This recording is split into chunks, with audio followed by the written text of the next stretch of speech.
Baturdays.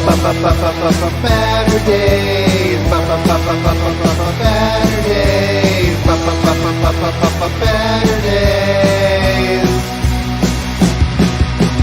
Omnidog in the Minister of Comics. Talk forever, get right your ergonomics. Taking questions from the chat. With a name like that, you think they talk more about the bad. Baturdays. Baturdays. Baturdays. In the BatCave.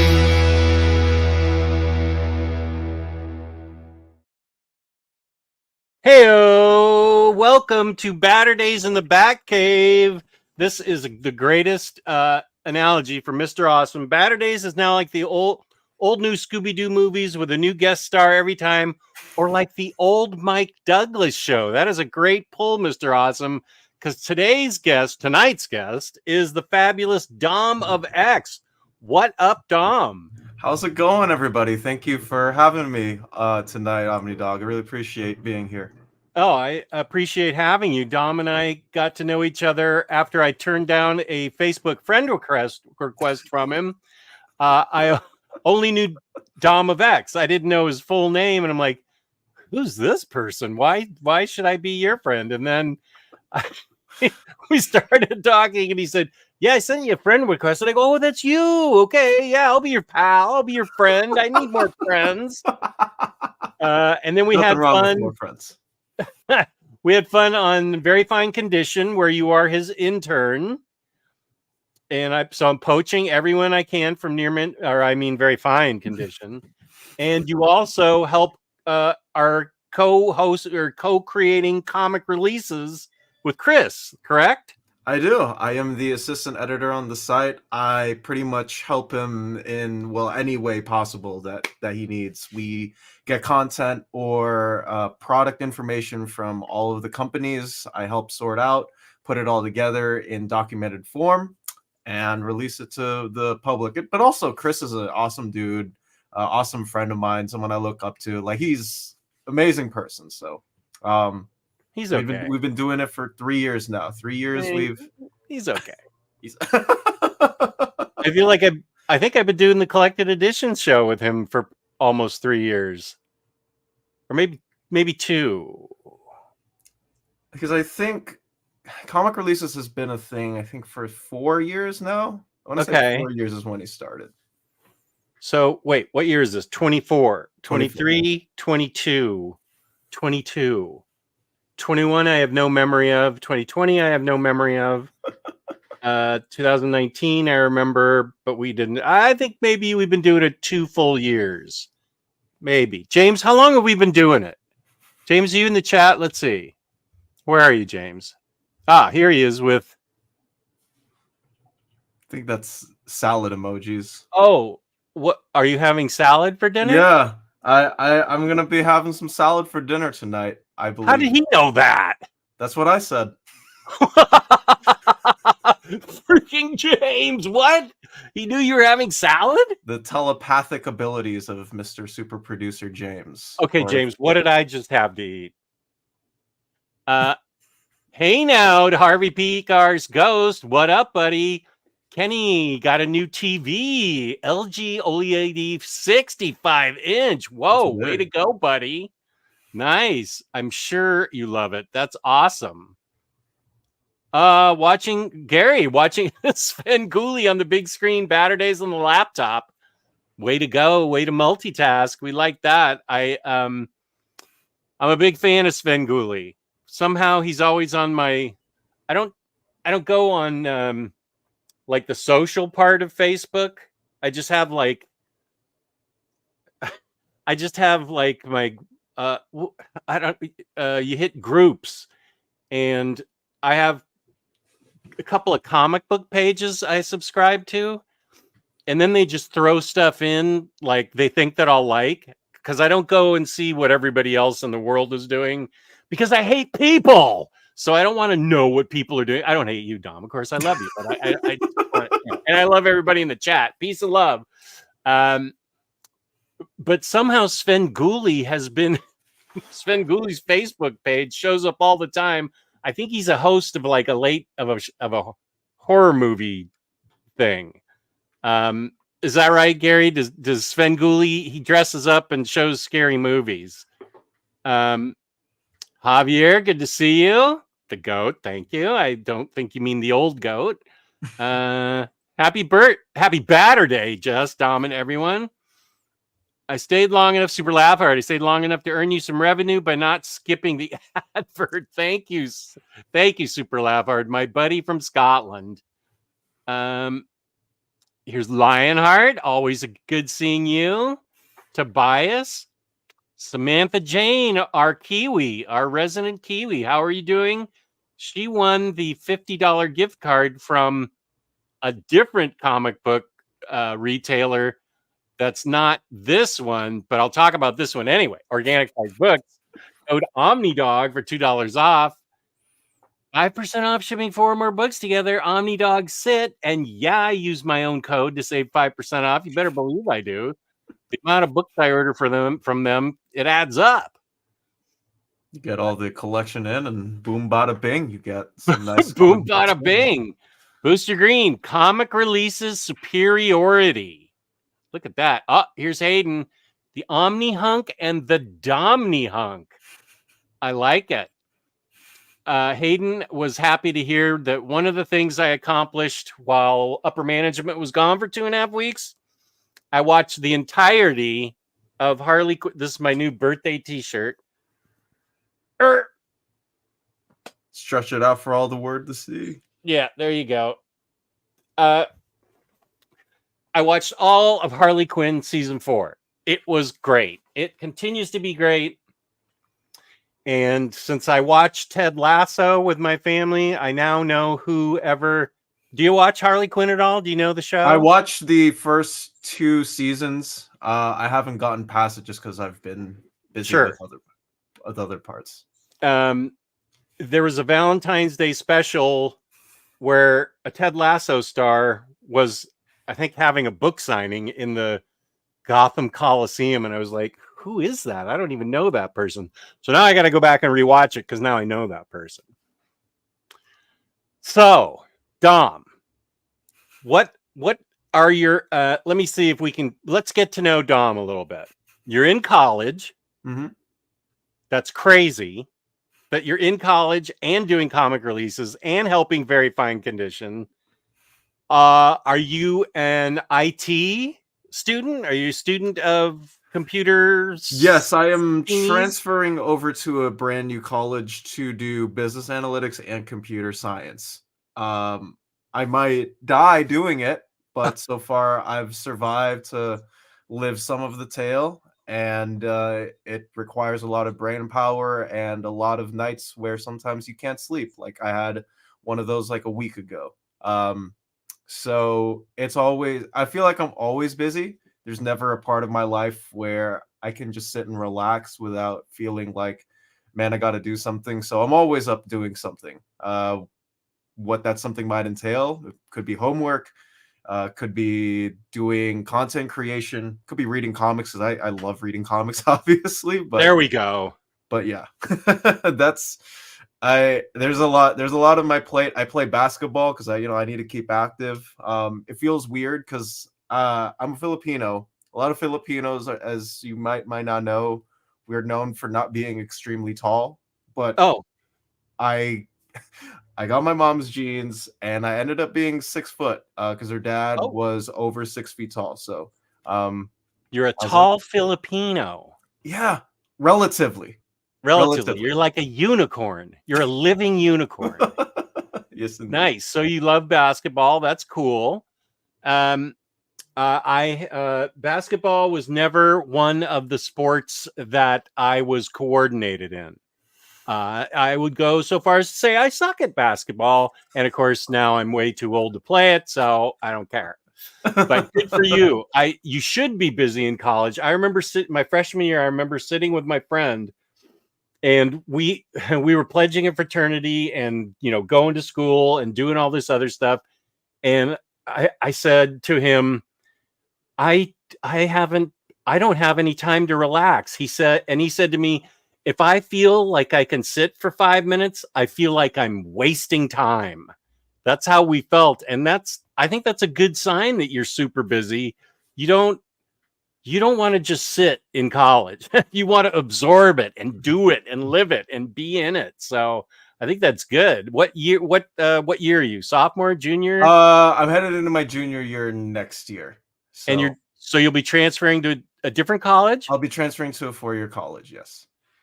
You're an anteater now, right? Isn't Irvine the anteaters? Oh, are you at Irvine? I'm not at Irvine right now. I'm transferring to a different college, but I will be a pioneer. I don't want to put out too much information out there. Okay, you're going to be a pioneer. I thought you went to Irvine. Okay, you didn't. I don't as of current. I did a couple of years ago. It didn't work out the way I intended to. Okay. Well, they're the anteaters. They were in our division when I was in college. I will probably be back there to get my master's, though, depending on where I sit after I get my bachelor's. But yeah, just super excited for the next couple of years of my life. Oh, again, like I love just staying active. Like I hate sleeping as much as it feels weird to say that. I've never I remember like being 5-6 years old. Grandma was, babysitting. I just was like, I'm not taking a nap, and I don't think I've like taken a nap since. So that's been my life. I love taking naps, but I'm a little bit different than you are right now. Okay, so what when you have time to read comics, I know that you do stuff, as we've said for these guys. What do you like reading right now? What's your thing that you're into right now? What are you reading? So it's interesting because I collect mostly as much as I can. Obviously, I don't have the optimized space for it, but I try to read and keep up with as much as possible. Right now, I actually just finished this hardcover, X-Men Supernovas by Mike Carey.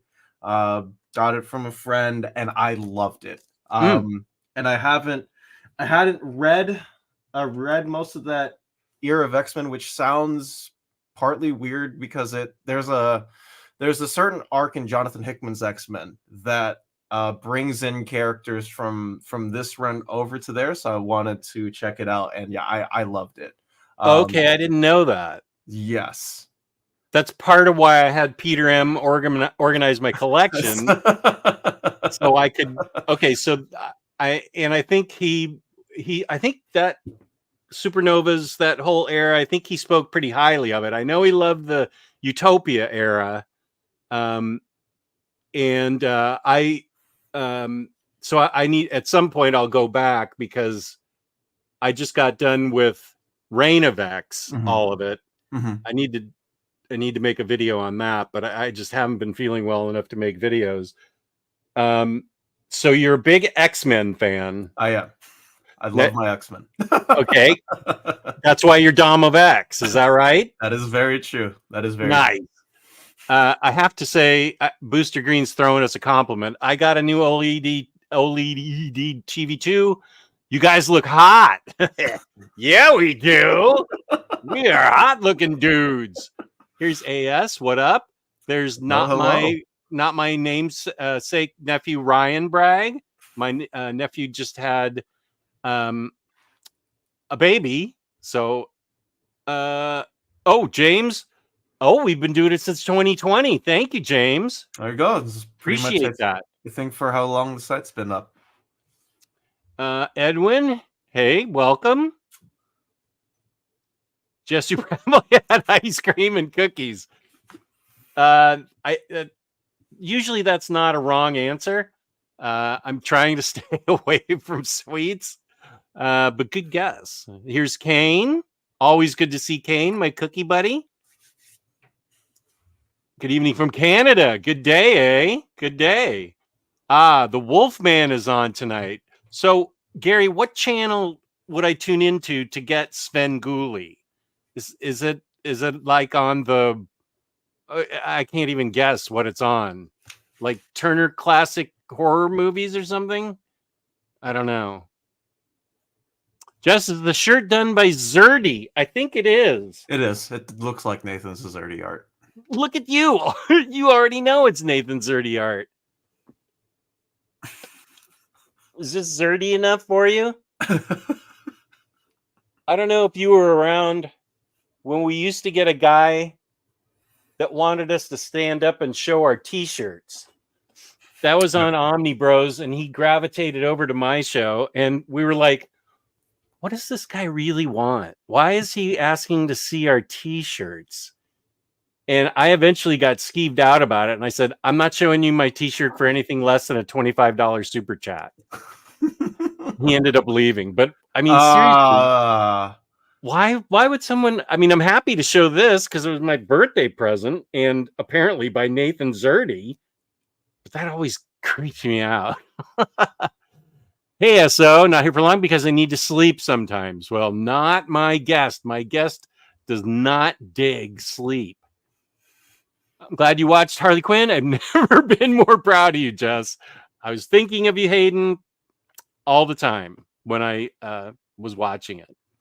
NFL Dude, Facebook adds suggestions and pages because their user base has become a Gen X and boomers, so the algorithm feeding is in hope that the audience doesn't mind the suggestions. No, it kind of knows me. I've got old school NFL pops up, baseball pops up, so I don't know how it knows I like those things. Hockey doesn't show up, which is good because I don't care for hockey. No basketball. Other collectibles do occasionally show up. It is kind of creepy though. I appreciate it, but it's also weird. Sorry I missed all that spicy X-Men 97 talk last week. Yeah, I had thoughts. Thank you, AS. Oh, do you love Caesar salads, Dom? I don't. I'm just having salad tonight. I need to eat healthy once in a while to make sure that my body's good enough for conditioning and for running up and down the floor multiple times every 12 minutes or so. So, are you 3 hours behind me? I do live here in very sunny California. It was very cloudy California last weekend, which felt weird because it started to get into the 80s. I don't know what that is in centigrade, but and then all of a sudden I'm in the United raining. States too, so I don't need to know centigrade. I'm glad. For this time of day, we do have some international viewers. That's amazing. But go ahead. It was 80 degrees Fahrenheit. It was 80 degrees, and all of a sudden, like, we've been in a drought here since 2008. Like, since Obama got into office, like, we have gotten next to no water comparatively to most other states. Yeah. And then all of a sudden, the floods came down, and the whole weekend was washed out with water. And I never mind it because we desperately do need the water. I grew up in California, and I remember the drought of, I don't know, I feel like it was 75 through 77. We had a drought then before I went to college. Yeah, California's always been having those issues. So let's see. You like X-Men? What else do you like? I can announce to my audience that it turns out I'm on very fine condition tomorrow at 11:30 in the morning. 8:30 in the morning for Dom. He's probably going to pull an all-nighter. And it turns out I'm on the show. Omar didn't ask me, but he had forgotten to ask me. So I just texted him today because James put it in the Discord that I was on the show, and I said, "Hey, buddy, am I on the show? You haven't asked me, but I'm happy to be on." And he left a big F word. F word. I'm sorry, I forgot to ask you. So I'm on tomorrow at 11:30 with the DC reprint poll. Do you read DC at all? Oh man, I mean, I grew up with DC. Like, I grew up with the Teen Titans 2000 show and Young Justice and Batman Brave and the Bold. So growing up, those were the shows that were on Cartoon Network or Boomerang for reruns. and I was given an issue of the Sinestro Corps War by my uncle, which helped me sleaze my way into comics. It gave me a lot of Green Lantern books when I visited my family back in the Philippines when I was a kid. And He had DC in the Philippines. yeah, he did. He Okay. had a comic shop or something Well, of that sort. That was he's a toy and comic collector, man. Like he has that guy has stuff for days. But I love my uncle. Gives me stuff all the time. nice. And yeah, family came back and he also gave me some. But yeah, like he gave me a lot of Green Lantern and Batman comics. And then in the 2010s, my cousin she gave me some New 52 Batman and Justice League books whenever the trade Ooh. paperbacks would drop. Yeah. And whenever you know, again, whenever she visited or we visited family, she'd always give them to me. And as a teenager, I just delved all of that up. And yeah, it's weird because I got into Marvel with House of X, but I feel like I've been with DC since I was born. Like those are my superheroes. Okay, good. Well, then that's good that you're going to be on the reprint poll with me tomorrow at 11:30 a.m. on Very Fine Condition. So it sounds like your family rocks. If they got you into comic books, they are A-okay with me. Hey man, I love mom, dad, my uncles and aunts and cousins, all the like in the Philippines, around the world. Like they've helped me a lot to get to where I am, and I'll always be grateful for everything that they've done for me. Well, you seem delightfully well adjusted. That's very odd, but I'm willing to work with it. I try, man. It's weird, but you know, again, like part of my thing with life is just being thankful for like the little tiny moments, because you never know if you're gonna get cool or good moments again. So just being, well, you know, thankful for even like breathing or being here on planet Earth. It keeps me going. I know that some people don't work that way, but it helps me get along with my day. Like if I'm not having a great day, I'm like, man, I'm alive. Like the opposite of that isn't great. So I'll take what I can get. Wow, you are well adjusted for a young man. That's amazing. I'm so that actually rubs off on me. I always love doing these live shows. They don't make me any money, but they make me feel better. I love talking. I know I said I hate people, but I love talking to my guests and I love going to the chat and stuff. Phil from South Wales, another Welsh viewer. Thank you. Rick Ray, all of my Filipino friends are the biggest NBA All of mine are fans. too, Rick, including myself. Hit me up Nice. sometime. Here's Harvey. Svengoolie is like a less cool Goulardi. Goulardi. Okay. I'm sliving, Harvey. I'm sliving right now. I said that accidentally last week, and it turns out that Paris Hilton invented a word that combines slaying and living, and that's sliving. And Harvey was all too kind to point that out to me. Side note, I see that Ultimate Spider-Man #1 cover as a poster. Dope. Where did you get that? Man, good call, Kane. I do have a Ultimate Spider-Man 1 poster hanging up on my room. I got it at my comic shop because it was orderable from Penguin Random House, Marvel's distributor, if you guys didn't know that. So I was like, yeah, let me cop one, and I got one. I believe it's still orderable. So if you go to your local comic shop or you should be able to search up Ultimate Spider-Man poster and find it. Okay, Kane, good. You made a connection. Right on. See? Show pays off. I'm the guy that hooks people up with posters and stuff. Are you an only child or do you have siblings? No, I have a younger brother, and Okay. he is the best ball of energy that I've ever known. So I'm getting nervous because you are just too wholesome for the world. Wow. I don't know about that.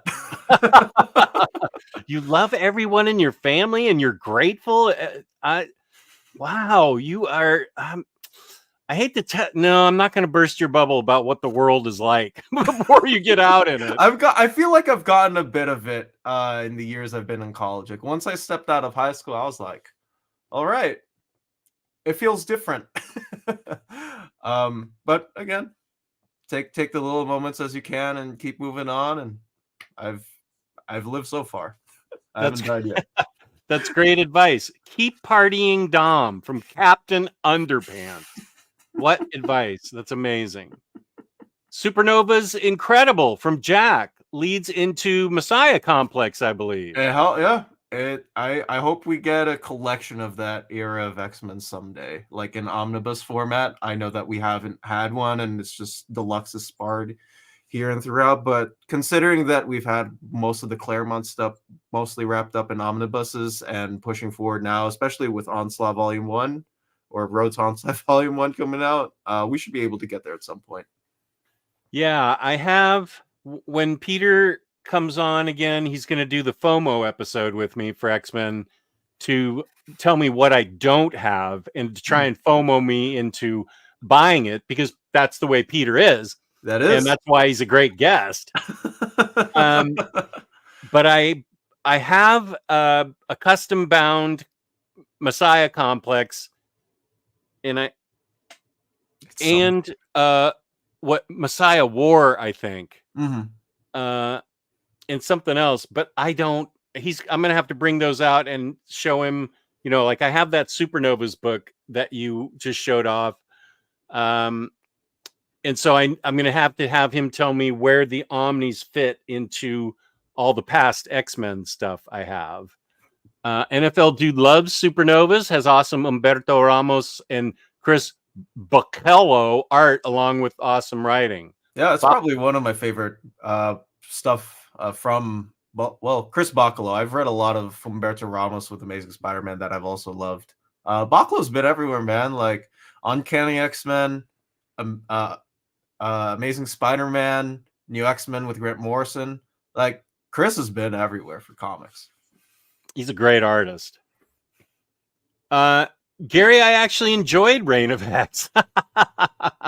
I was feeling poorly. I just have not had a good couple of weeks, but I'm watching on an old laptop and you're both smoking hot.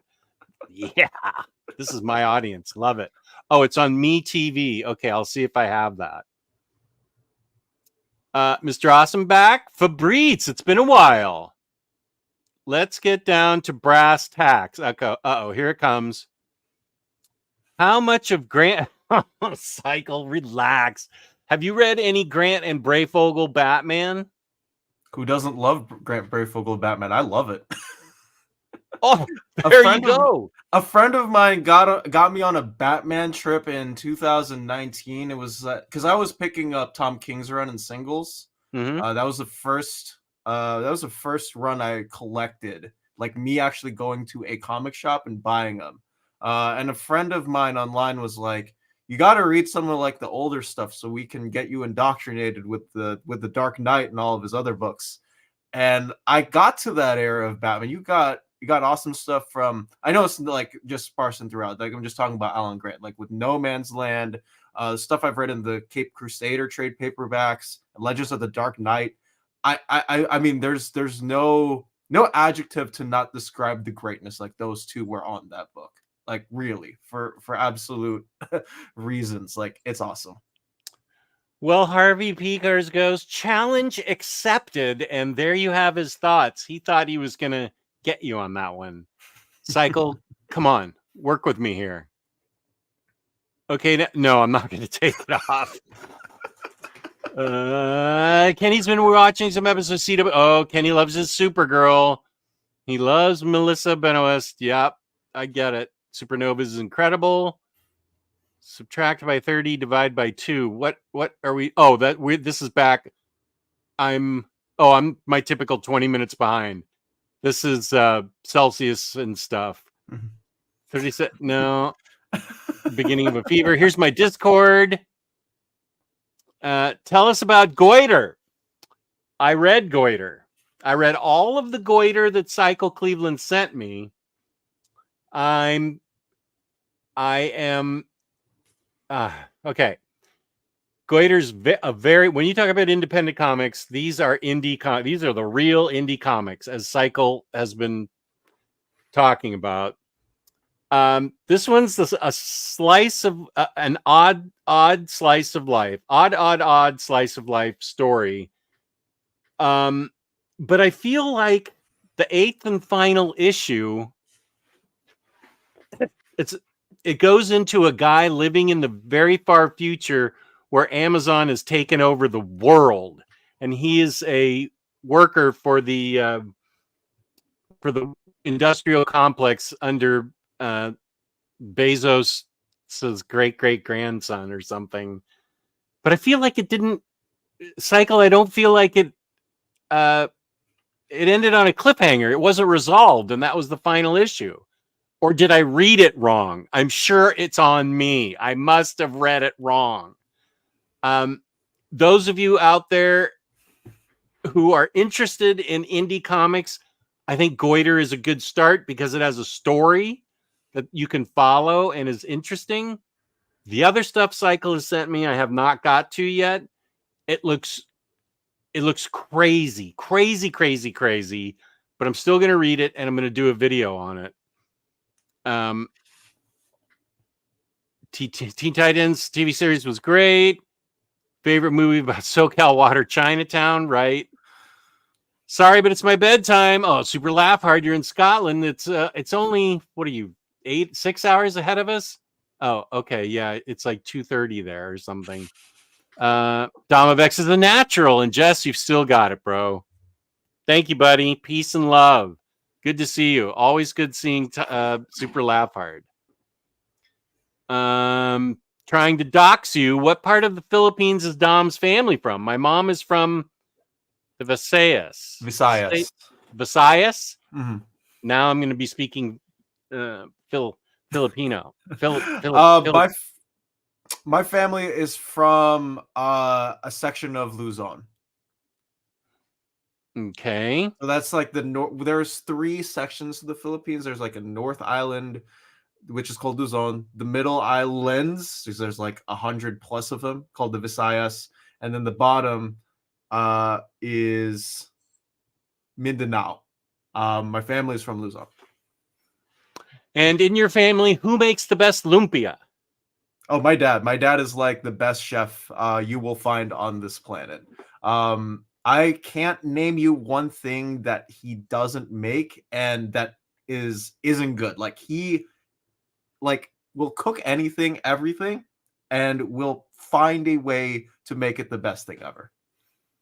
So what you're saying is you're inviting me over to your house to taste your dad's lumpia. Because I love lumpia. I love lumpia too, man. Yeah, you can't not like it. I'm also in California, so 8:30 a.m. on a Sunday morning is hell for me, but I'll somehow make the live stream for the DC poll. I will somehow make it too. It's weird because the way my sleeping schedule works is that I wake up whenever the sun rises. It doesn't matter if I sleep at 9 p.m. or 2:30. My body will always find a way to be like, hey, it's 6. The sun's up. You got to go up and move. And so. Nice. So you'll be there. I will be there. It's a blessing and a curse, but but you're going to focus on the blessing part because that's the way you are. Exactly. I like it. Every day is a gift, which is why one should enjoy being present. A tipsy Scotsman. Good night. I heard something like that on Kung Fu Panda. I hate that. Kung Fu Panda. I hate that I had to reference. Like that's my point of reference and view on that. But it is what it is. Hey, we get our inspiration from where we get it. That's I true. love that you got it from Kung Fu Panda. Sliving is good. Sliving is great. Sliving is hot, right? I'll have to search for that Ultimate Spider-Man poster now. Thanks, Tom. Gotta find it. It's a good poster too. I know. He's too wholesome. Check his crawl space. I don't think he has a crawl space. We don't have one here. I live in California. Yeah, there's no basements in California. We don't have basements here. No. It's a thing. It's a real thing. I was just going to ask this question myself. Good job, Gary. Dom, are you reading the new Ultimate Universe books as floppies? I am reviewing Ultimate Spider-Man on my YouTube channel. I try to post that whenever I just can't. Like, hold on, I've got the issues here. I've got issues 2 and 3 right here, and it's the main thing that's Wait, let me highlight you. Okay, there we go. got issues 2 and 3. You can't see my face, but you got issue 3 with the new Alright. Bullseye and Green Goblin, and you figure out who the Green Goblin is in issue 2. It's good stuff. It is amazing. It's been the series that's continued to hook me on as long as it has. Granted, it's only been 3 issues, but this is the type of Hickman that I like. He's my favorite writer, but this is like some of my favorite stuff from him. I can't believe I'm saying that because he's written a lot, but Yeah. hopefully he can continue to keep the tread. And and I'm also reading the other books too. Okay, that was my next question. So like Ultimate Invasion, Ultimate Black Panther. I'm reading Ultimate Black Panther, and I'm also reading Ultimate X-Men by Peach Momoko. And is that all the Ultimate titles? Yes, but there will be an Ultimates, like the Ultimate Avengers book, that's coming out in, correct me if I'm wrong, in June. I believe that's when or May 30th, June 1st, somewhere around there. You don't want me to correct you if you're wrong, because I don't know. You've got like Dennis Camp, who wrote Children of the Vault and also 20th Century Men over at Image, is writing the book. And I love his work. He's going to be working on the writing for that. I haven't got to Children of the Vault. Oh, no, I have. X-23. Oh, yeah. X-23, I did read that. It was in Reign of X. X-23 and like Sync, some version of Bishop. They infiltrated it, and oh my gosh, I'm gonna have to go back and read it. I really like that. Yeah, okay. I'm glad you said that, because yeah, they invaded Children of the Vault, and time passed weirdly there. They spent like 100 years with each other, and then they came back out of the vault, and it was normal time. That was a good story. I really like that. It's my favorite stuff in the Hickman X-Men Omni, like by far. Like the whole issue where it's Sync, right? Sync is the one who is with Laura when they invade the vault, and he has this one single issue where he's just recounting the tale of what happened and how he's just perceiving life. I was like, man, I haven't been floored by a Marvel comic in so long, but I was like, man, I'm just in the moment, just enjoying all of it. So, and that was Dennis Camp? No, that was Hickman. Oh, that was Hickman. The current Children of the Vault I'm talking about was a book that came out last year that they haven't. I don't believe the collected edition's out for that yet. Okay. Yeah, I love Hickman too. I know there are people who don't. Those people are dead to me, so that's fine.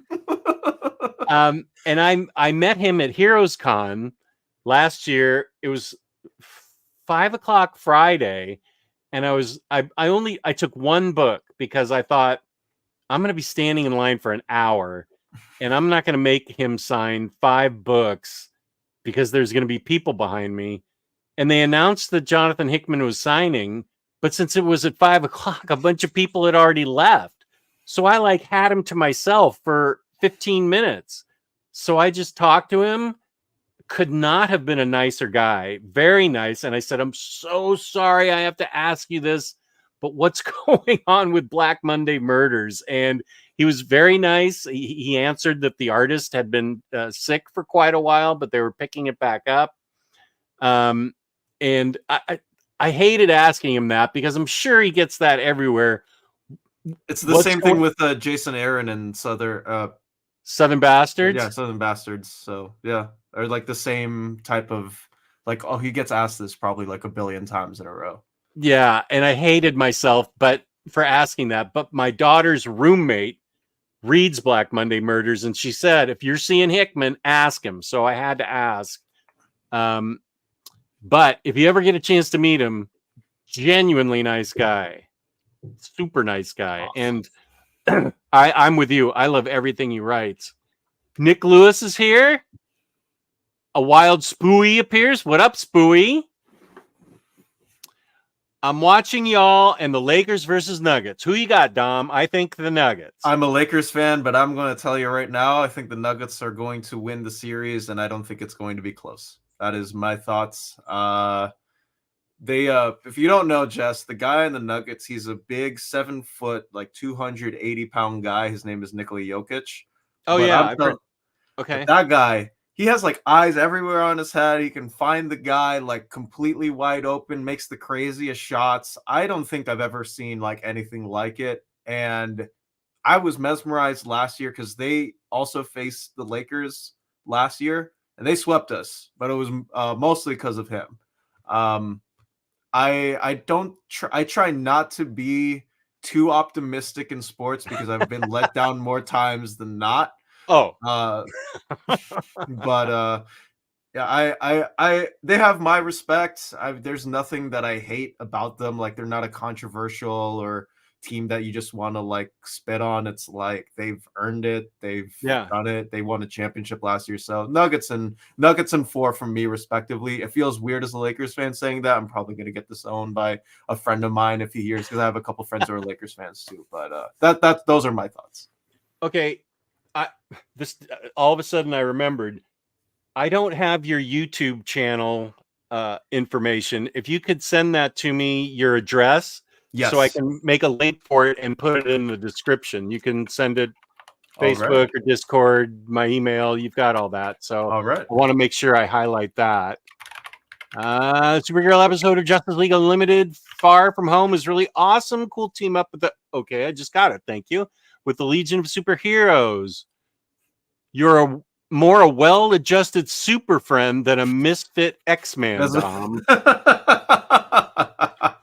I like that app description. You're a super friend. A well-adjusted super friend. Yeah, you are well-adjusted. That's amazing. Salads are great. College Jess also recommends nose candy. It's low-cal. I'm not going to deny that. I lived in a different time. I did send you my YouTube channel in our Discord chat. Okay. So. Hey Jess, Dom, how's it going? Which is your first of all, love your profile picture. The greatest character in comics. Thank you. Don't anybody argue. Which is your favorite baseball team? I am a Dodgers fan by trade because I have a lot of friends who live in SoCal, so not friends, cousins, great aunt and great uncle also live there, so I got indoctrinated by them before anyone else when I got into baseball. How big is your family? I got family in England. I've got family in Dubai. I got family in France. I got family in Malaysia. Like we are everywhere, apparently. Like Japan. Like they're everywhere. Dom's family's everywhere. Vancouver.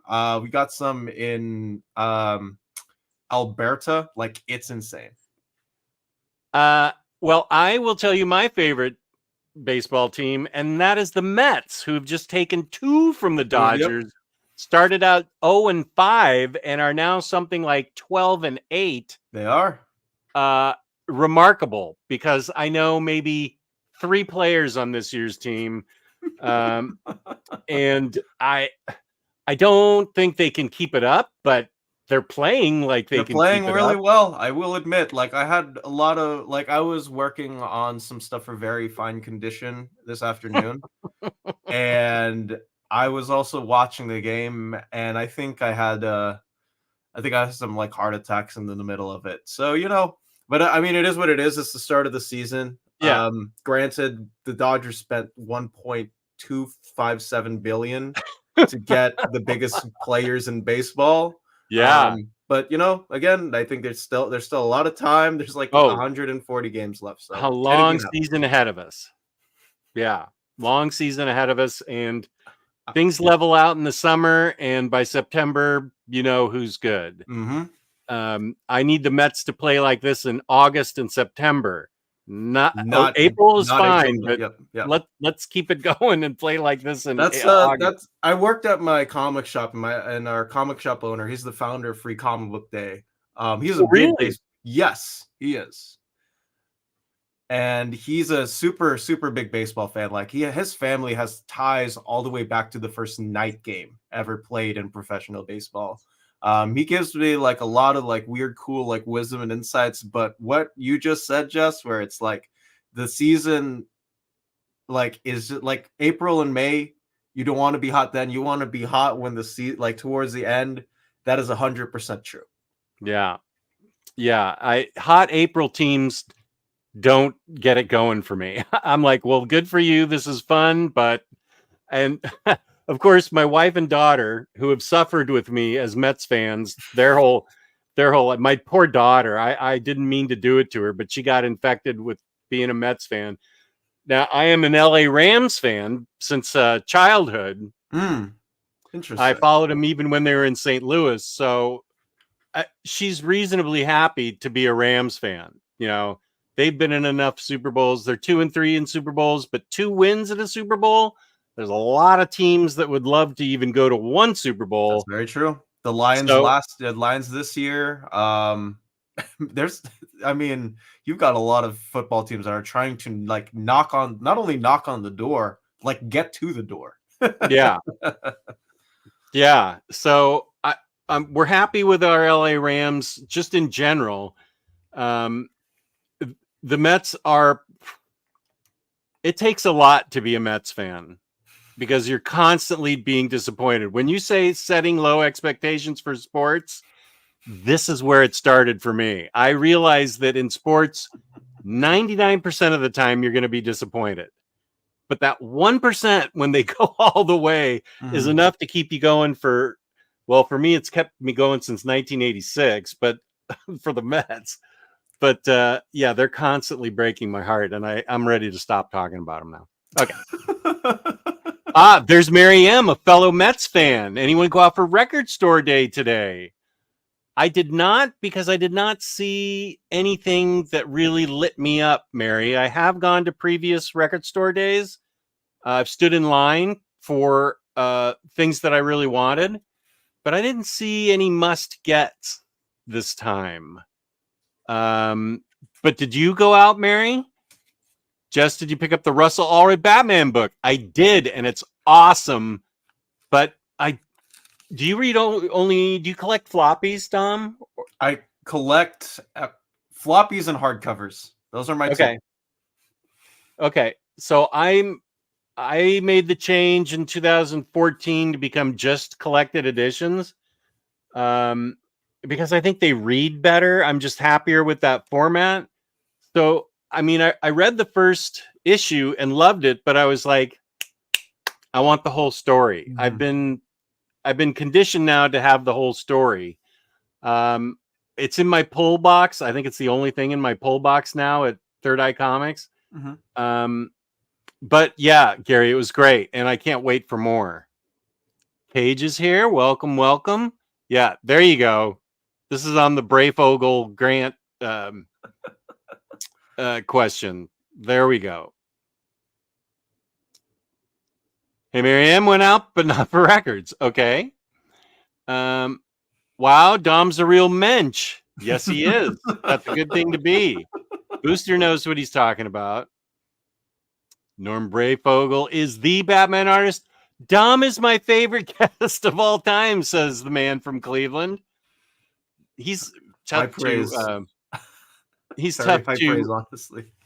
Yeah, he's tough to impress. Wait, what's this from Sasmurf? Goiter is too dirty for Jess, is what I was always thinking. It wasn't too dirty. There was stuff going on in it, but I am a grown man. I'm aware of what happens between the consenting adults. I'm going to do a crime corner with Bunk that's all about not safe for work crime books. So it's fine. I'm going to fail this pop culture quiz. I don't understand. These must be lyrics to a song. Truck bait. Did you burn through money? Did your ex find out? Is that a country western song? Is that like a Beyonce country western song or something that I'm totally not understanding? Harvey Picar's ghost made me buy the Goiter collection against my will. I saw that whole conversation in Discord, Booster, and you caved really fast. So I don't know. I think Josh was kind of already over the Amazon storyline after he came up with it. After he came up with Tedward and just finished it quick. The Tedward books are going to level up a level with each issue. 2 more 30-second long adverts that I didn't skip. Much love, must sleep. You've been saying that for 30 minutes, Super Laugh Hard. Get to bed. Told Booster either his signature or his brains would be good on that Goiter order form. Doc Elevator's here. Welcome. Okay, yeah. Lupia and Adobo is my favorite. They're both really good. No basements? What about bomb shelters? I grew up in the era of bomb shelters, but I don't think there are any more bomb shelters unless they're like by the super paranoid. Oh, here's your address. Thank you, James, for everybody that wants to go check out Dom of X. That's why Californians never get caught. Dom of Zodiac. He's your favorite guest. Why are you accusing him of being a serial killer now? Reaper's here. Are you reading 3 Worlds, 3 Moons? That is the Hickman Substack book, and I haven't gotten a chance to yet because I wouldn't call myself a broke college student, but I will say that there's only so much I can get and read. I haven't gotten around to it yet, but I am subscribed to the free newsletter, and I always see the cool creative process. Either Hickman comes up or one of the artists comes up. He's got a lot of great talent on that book. So, is that only going to be on Substack, or do you think he'll publish it? I hope that it gets published at some point because a lot of other Substack books have gotten out to the regular print through a publisher or another. I hope that it gets to it at some point. Because it looks like, yeah.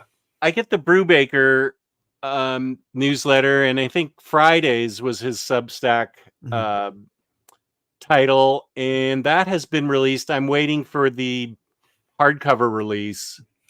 I apologize to everyone for not buying the trades. That's usually the sign that it's going to get a hardcover, but I am hardcover waiting for that one. More Filipino cuisine. Adobo is good. Luchon, am I pronouncing that correctly? Luchon is really good. And of course, pancit. Pancit. What is pancit? It's like Filipino. It's like a noodle dish. Ooh, I love noodles. I love noodles too. Okay, so your dad's making me adobo, pancit, and I won't ask for luchon because that sounds like a huge nightmare. I'll just say lumpia. They're completely different. No, I know. Luchon sounds like you got to get a whole pig and roast it and stuff. I don't want to put your dad through that. No, I mean, no, you do have to get a whole pig and roast it. That is no, I'm not putting your dad through that because I'm just showing up at your house at some random time and just saying, lumpia, pancit, let's go. I ordered the J. Scott Campbell variant of USM4. That sounds fun. Mr. Awesome, ube, purple ice cream. Oh, okay, tell me about that. Dude, I love ube. Ube is just purple yam, and you can mix that yam into whatever sort of dessert / dish you want. Ooh. Purple ice cream. Oh my gosh. It might be my favorite, honestly. Like, I know that I love Rocky Road. I love all of the regular, ice cream flavors, but man, you haven't lived until you tried ube cake, ube ice cream, ube wafer sticks too. Like, it's flat out amazing. This is an important question. Does your father make it? He knows how to make ube cake. Okay. But normally I'd have to go to an ice cream store to get ube ice cream. Mm-hmm. Is it a Filipino ice cream store I'd have to go to, or just a run-of-the-mill? I mean, I doubt I can find it at Baskin Robbins, but I don't know if you can find it at Baskin Robbins, but if you go to like if you go to like an Asian supermarket, Asian supermarket. Okay. All right. And Mom made puto today, like a doughy muffin. Puto sounds wrong. In Spanish, I don't think you could say that. Reap says, Reap's from Australia. Catch you two on the replay, enjoying your popping up, Dom. What are your favorite eras of X-Men? Who are your favorite X-Men writers and artists? Are obviously Krakoa, Hickman for Dom, but any others? That's a great question. You know, it's funny because like in 2019 when I first started out reading X-Men, like a lot of people told me, "Hey, read Grant Morrison's new X-Men." And as a stubborn, like late stage teenager, I just could not get into it. I'm like, what the heck is going on? I usually like Grant. Like I read a lot of Grant's stuff at DC, but for whatever reason, it just wasn't vibing with me for X-Men. And then I read it a couple of years later in 2022. I was like, wait, I really like this. There's like some seeds thrown in where you can see Hickman used it for House of X and Powers of 10 with the whole mutant subculture themes and ideals in New X-Men. I'm like, man, this rocks. This is awesome. Yeah, Morrison and Quietly for me for a lot of things, honestly. I like they're a tag team for me that I love. But Gillen is another name I'd throw in. I loved his Uncanny run. That was a recommendation given to me by a friend, and I absolutely loved it. And I don't like. I feel like Claremont is such a throwaway answer. I won't say it, but it's probably understood there. So, there's a lot of X-Men I love. And if you watch the stream on Very Fine Condition, where we too were on the X-Men Omnibus Evergreen stream. Right. I saw some of my picks there. Like I'd put Bill Sienkiewicz in there too. Like drawing new mutants. I love that stuff. There's a lot of X-Men I love. Like it feels so. I mean, there's just a lot. Obviously, when it comes to like such a big franchise with at least like 60 to 70 iconic characters that you can probably pick up. Like if you're a big comic fan, that you'll be like, oh, I know that person. That guy's an X-Man. But I mean, I love the mutants. I love the world. I love the characters. I mean, there's always something that brings me back to those. And just seeing, like, even all the new stuff, I'm excited to see what they've got going on there too. Gillen's Uncanny, that's an earlier thing, right? Because I remember Peter organizing it for me. 2009 to 12, 13. Okay. Yeah. Okay. I can I'll go back and read that. Dom, favorite DC character, DC cartoon show. Ooh, that's a good question.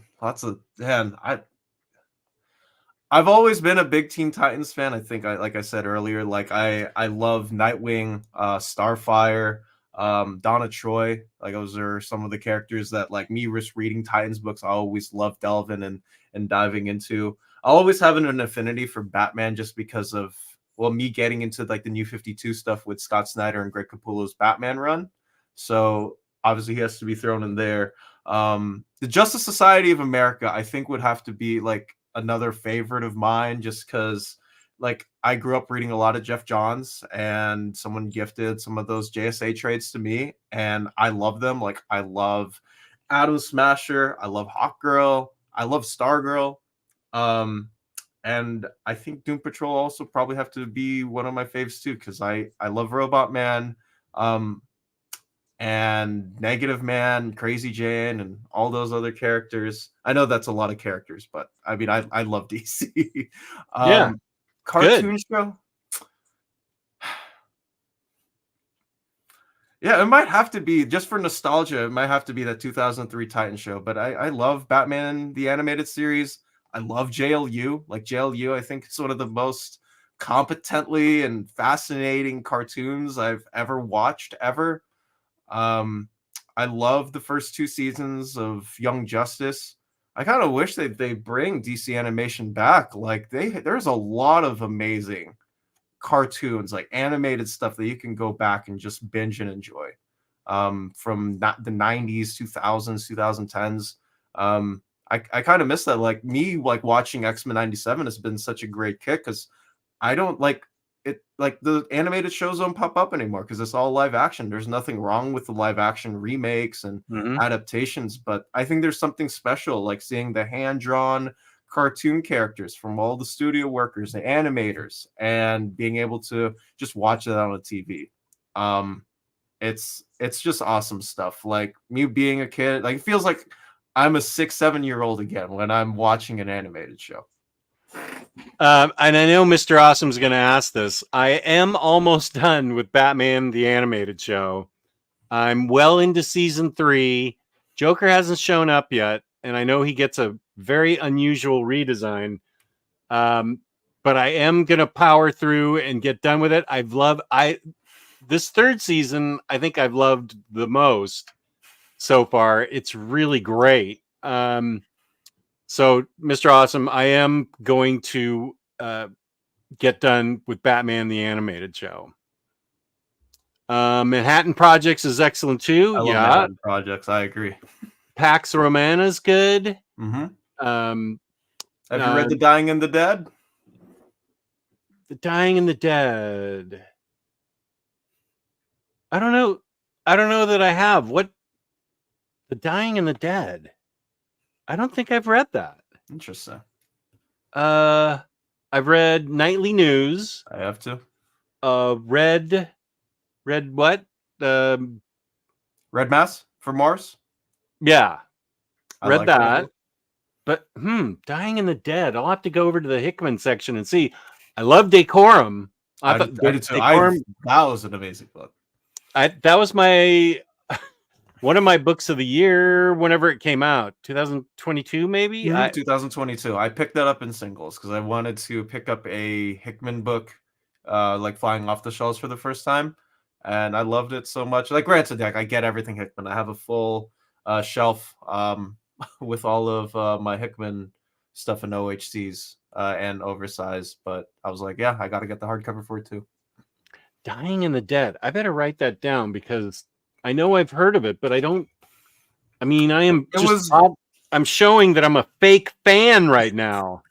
It was drawn by Ryan Bodenheim, who passed away a couple of years ago. The last thing that he drew was an Eternals one shot. I want to say it was The Heretic that he did with Kieran Gillen right before he passed away. Oh, Dying in the Dead. What is wrong with me? Okay, this pen is out of ink. Get out of here. I just love how you nonchalantly just threw it across. Get out of here. You're out of ink. That's an opinion. Get out of here. Let's go Mets. Right on. Go Mavs. Okay. Yeah, Spooey, we talked about that. I'm here suffering with my Chicago sports team. I feel for you. The Bulls lost yesterday night. So,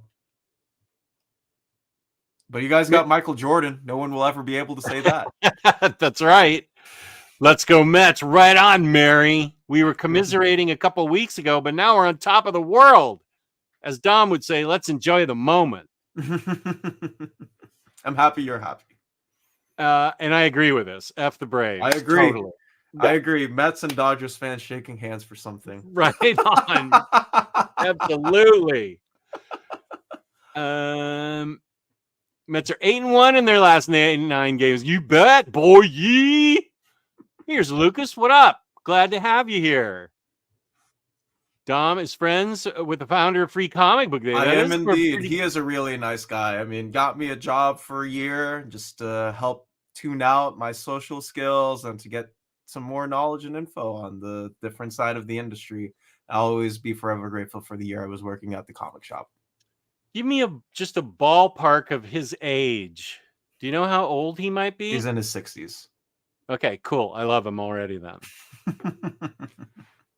Eagles fan. Yup. She's from Philly. Football is the only time I become a sports fan. Cool. That's fine with me. I think that's like most of the country. I like a good portion of the country though. Well, for both professional or college. Since the Mets won today, and I told my wife how well they're doing, she said, "What about getting the baseball package for TV?" And I'm like, "It's only April. I mean, because I love the broadcast team They are an amazing for broadcast. the Mets. Yeah, I agree. Keith Hernandez, And Ron Darling, and Gary Cohen. They are awesome They together. are. So if my wife wants it, we will get it. Here. So I'll go up and negotiate with her. I mean, she already said she wanted it. So, okay, Chris is here. Good. You're not late. You're okay. I don't understand any of this sports ball talk. Well, we're trying to talk about comics too. We are. Rick Ray, Nugs Lakes just tipped off 20 minutes late. How frustrating how they give you starts.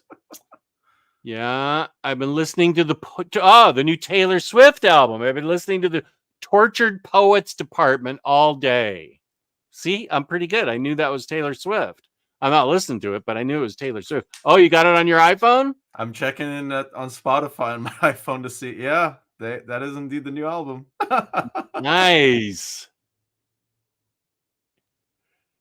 My Niners, oh my God, Javier, how are we friends? Have been to the Super Bowl 3 times in my lifetime, and I've seen them lose all of them.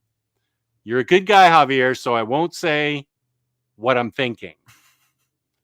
Miriam says, we went out for Record Store Day, but didn't buy any of the Record Store Day titles. Picked up some, Dave Brubeck and Chet Baker.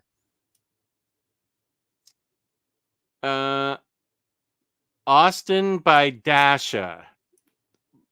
I know that's what you were referring to. I have no idea who Dasha is. What genre of music is it? Like hyper pop disco rap or something? I don't what genre is that? It's a great song that he can't get out of his head. Jess, you should do the Enfield Gang Massacre for Crime Corner. I just ordered it. Yeah, I love that Texas Blood. Good. Yeah, I ordered it because I've been waiting for that. I'm a very fickle guest. Favorite guest, I'm a very fickle person. Favorite guest 1 minute, serial killer the next. It's always kind of a bit of a crapshoot whenever we see Cycle, the live wire, show up. Halo, and Turon are the best. I love Halo too. More Filipino. Halo. What is it's a that? Filipino dessert. It's like it's like a mix of ube, okay, mango, like you got banana sometimes thrown in there, like jackfruit. Ooh. It's all mixed up into one. It's an awesome dessert. Wow. I'm going to have to Google Philippine restaurants in my area because I want all these things now. We make really good food. Yeah. That is a Marble Cab. What's that? It's a very true thing. Like we make really like awesome dishes, no matter if it's main course, appetizer, dessert, even drinks. It's like whole-fledged in. I'm just lucky to have been able to experience it in my household.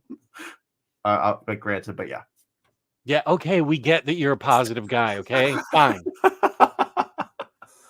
Newsfully says there was that one guy in Canada who bought more than 40 used school buses and converted them into a unified bomb shelter back in the 80s. Go look up ARC 2 shelter for more info. Okay, that sounds crazy, but go ahead. Baskin Robbins has ube coconut swirl ice cream. Oh, interesting. I did not know try that. X-Men versus Dracula issues by Claremont and Sienkiewicz is my favorite X-Men story. Have you read that? I have read that. And it ain't half bad. Okay, Elvis is in the building. Good to see you. If you guys could keep only one X-Men run in your collection, which one would it be? I might have to keep my Hickman X-Men Omni just because it was my first one. That's the Krakoa era one? That's the Krakoa era stuff. Or the first one, anyways. You know, I'm going to take I love Astonishing. I love New X-Men. And I love Uncanny X-Force. And I'm going to take a lot of grief for this, especially if it gets back to very fine condition, which now that I'm saying it, I'm sure it will. But I love Emma Frost so much, and Bendis featured her so much in his run on Uncanny and regular X-Men or whatever. All that new. all new. That's right. And I love the art. I love the story. I love the lettering. So I need to go back and reread that because Emma is key in that, and I really love her. I loved her in New X-Men too. She killed in that. She was sliving. So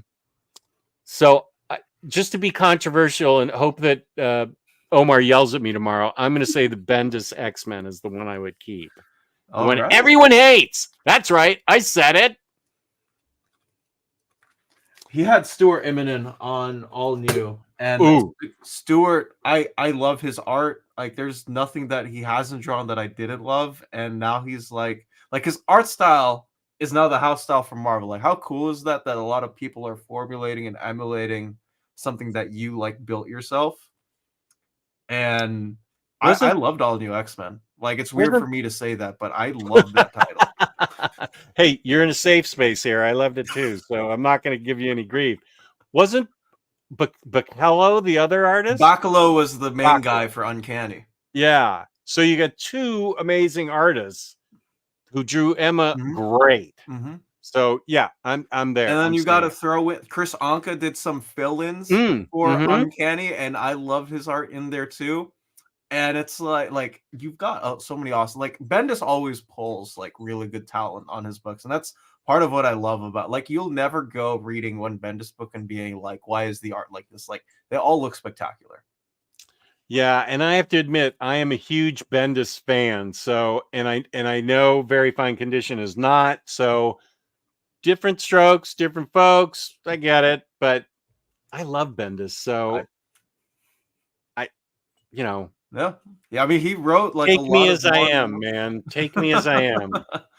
He wrote a lot of Marvel stuff that I love too. So, like, Daredevil was one of it was the second Daredevil book that I've read in my lifetime.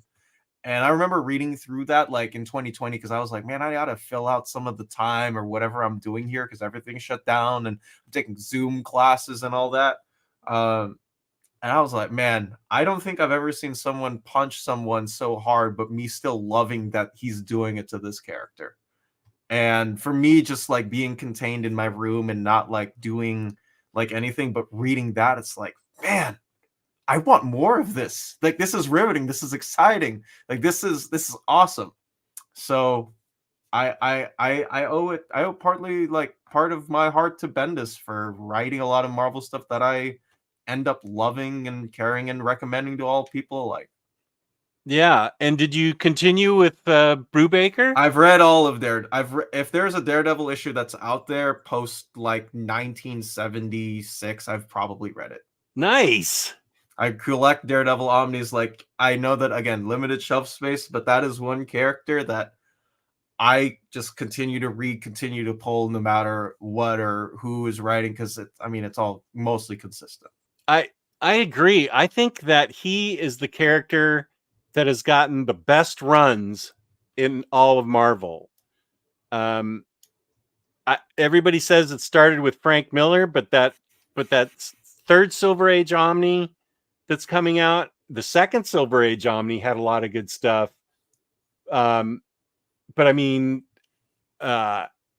Wade is my, you know what's weird? Wade is my favorite. I think I said that on a comment in the stream once. Like, Wade was my first, like, it was my gateway into Daredevil because a person at my comic shop recommended it to me. Like, I wanted to bring some books for a road trip because we were headed to LA to, like, visit family because, of course. Because you have family everywhere. Yep. So I bought the first two oversized hardcovers because that's all they had at the comic shop. So I'm like, all right, I'll read it.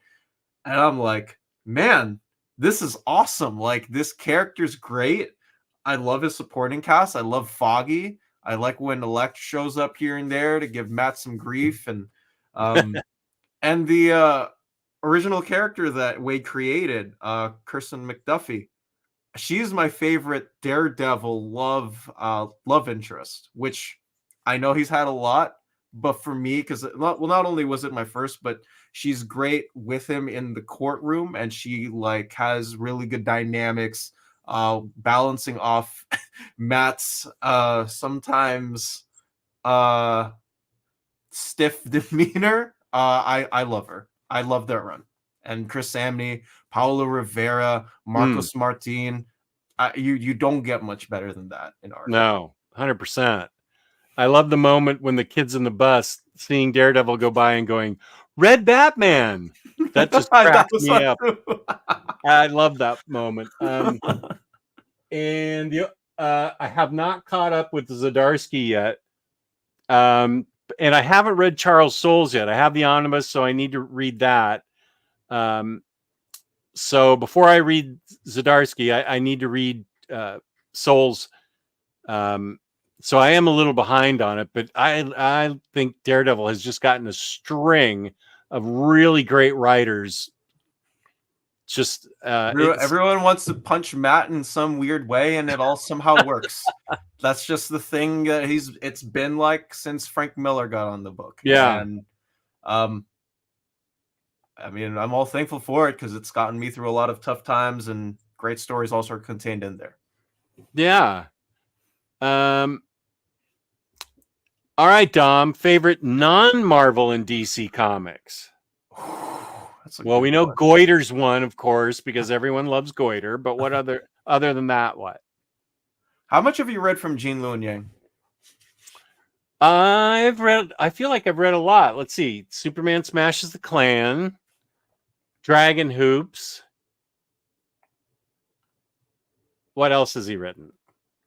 American Born Chinese, but Dragon Hoops was going to be my answer for Kane. Okay. That is a great read. Great book. So fun. And as someone who plays basketball and is a minority here living in the States, I resonated with the story like 100%, like the way that Yang sort of delves into racism in basketball and just sports in general, and the history of the team from Oakland. Like it's an amazing book. It really is. I also read his he was at the tail end of New 52 writing Superman, and I would say I feel like he wrote the best Superman in New 52, and I read all of it.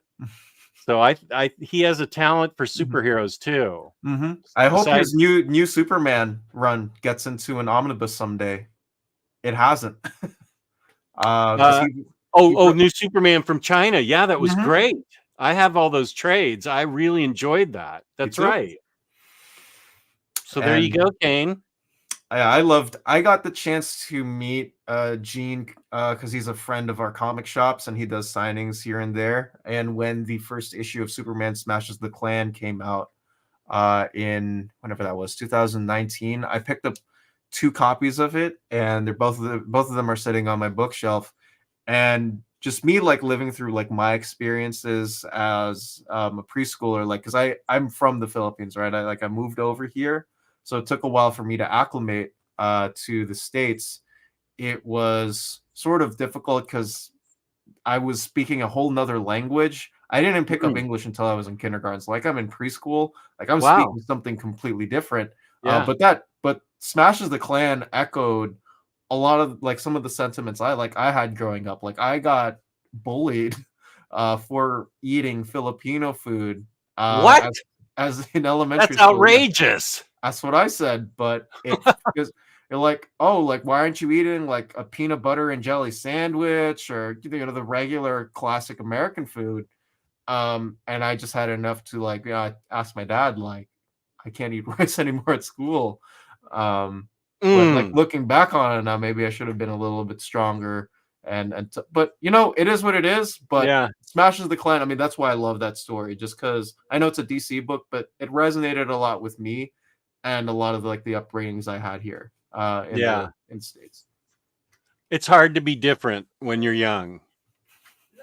It definitely is. Very much is. Do either of you own or have read Superman Year One? This is a bait question from Arya. I'm not going. Thoughts on it? Was that the Frank Miller book? That's the Frank Miller, John Romita Jr. Black Label book, and it's funny because Black Label has a lot of like great, amazing like magazine sized books. The first two are weird hits, if you want to call them that, because the first one was Batman Damned by Brian Azzarello and Lee Bermejo, which got on the Stephen Colbert show. So good job, guys. And then Superman Year One came out. I was like, I don't know what this is. So I bought 4 copies of each of the 3 issues. Why? That's what I don't even know. So this is the bait answer to the bait question? This is the real answer to the bait question. Did he know this already? He knows this. Okay. I think at this point, when Superman Year One came out, I just said, I'm exhausted from Frank Miller ever since Dark Knight Strikes Again. I'm just exhausted from it. I'm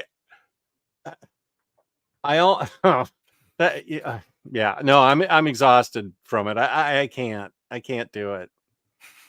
It's just I can't. Anytime I think of Keith Hernandez now, I think of Seinfeld. Yes, that was a classic episode. Webhead in the house. What up, Webhead? It's my boss. Also fashionably late. What were you doing, Webhead? Webhead, we need to get on the schedule our collected editions for next weekend. Text me so that we can get that going. We need to do the recorded version, and then we're going to be clamoring for the live version. So we need to figure that out, buddy. Webhead, Dom's boss, as he said. We're talking about the Mets. Usually watch the Mets since they are more readily available here. Red Sox, get the hell out of here. What are you doing in here? Dasha is a country singer, or at least that song is country. Okay. I started reading my Moon Knight by Houston and Others Omni. It's really good so far. Mark is kind of depressing in the first few issues. I love the first 12 issues of that run. A friend of mine in Malaysia had recommended that run to me because that was some of his first comics.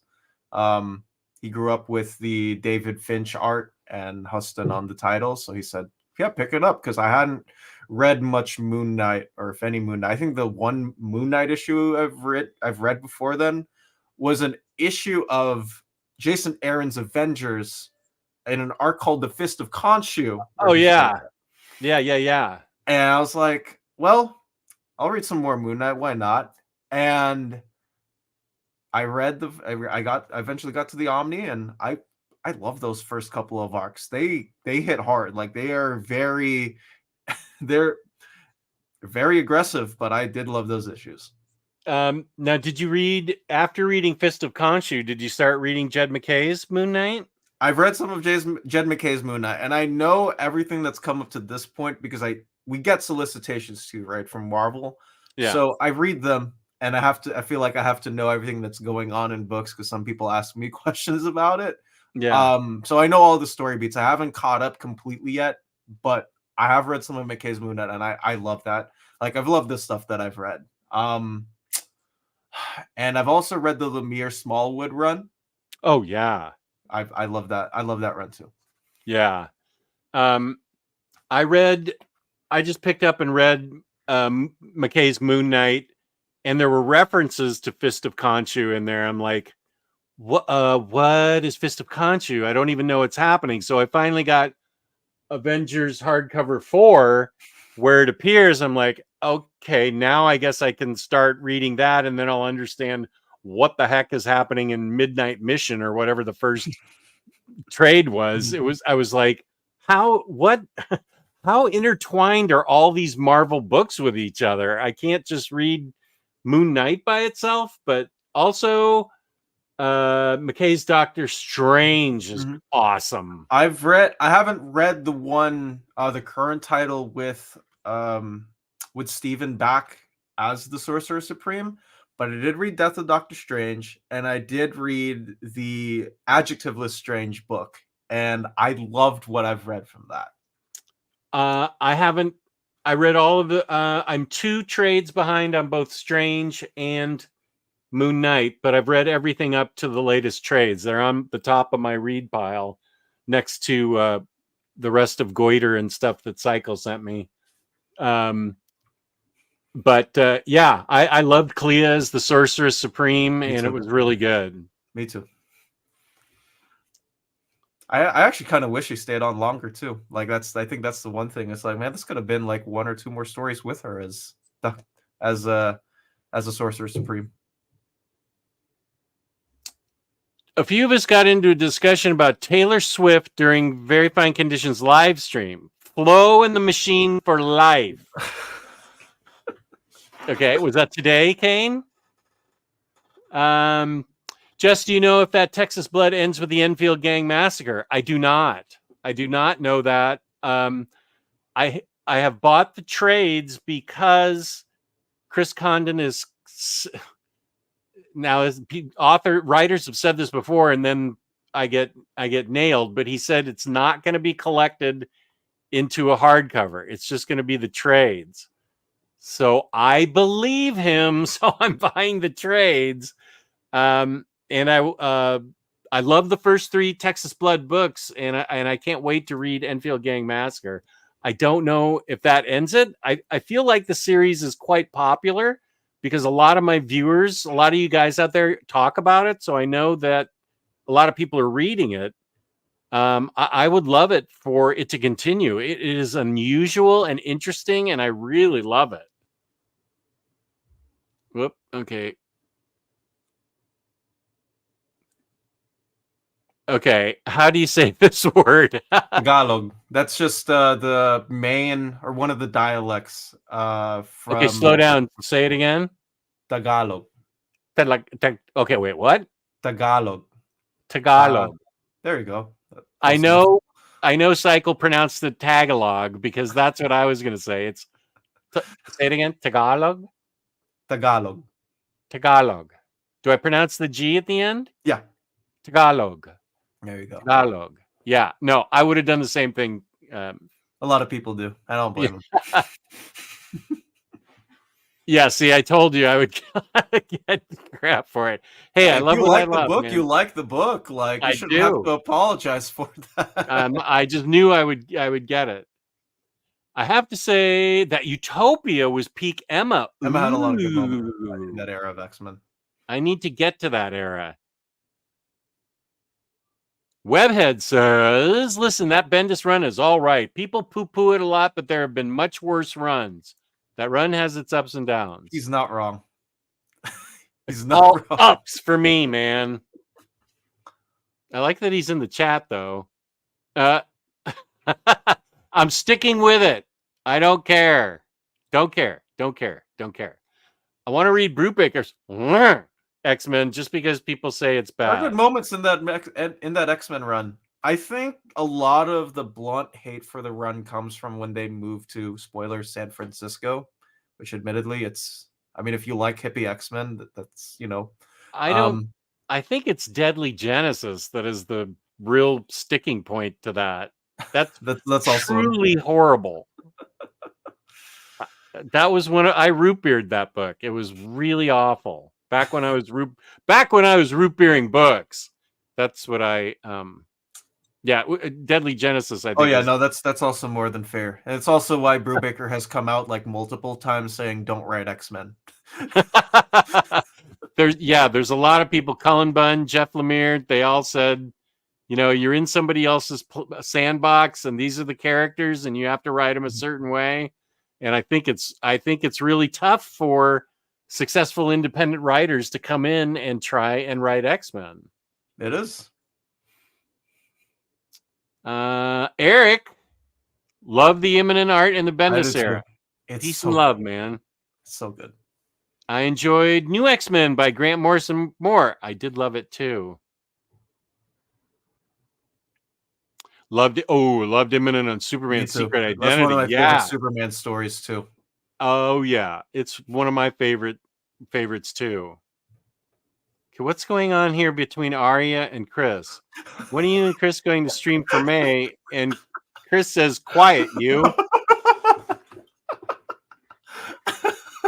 I think an area is like a quiet pot stirrer. He stirs the pot in all streams, and I don't pick up on it until the guest says something. I love him all the same, though. He's a good friend, a really, really good friend. Oh yeah, I love him in the chat. I love him. Ah, yes. Next Wave Agents of Hate was brilliant. I think it's out of print though. That's a great book by Warren Ellis. It really needs to get reprinted. I agree. That was a series I wasn't expecting much from, but there's so much contained in those issues. It was definitely a surprise when I read it, but it's really good. And it's genuinely funny. It is. Which I loved. Lars says, favorite Batman artists, Marshall Rogers, Neil Adams, Jim Aparo, Norm Brayfogle, Dave McKean. Okay. What the hell, Gary? Don't be tisking me. Bendis Daredevil is legendary. Yes, it is. It is. Fact that I got a rapid response from Webhead means his account is hacked.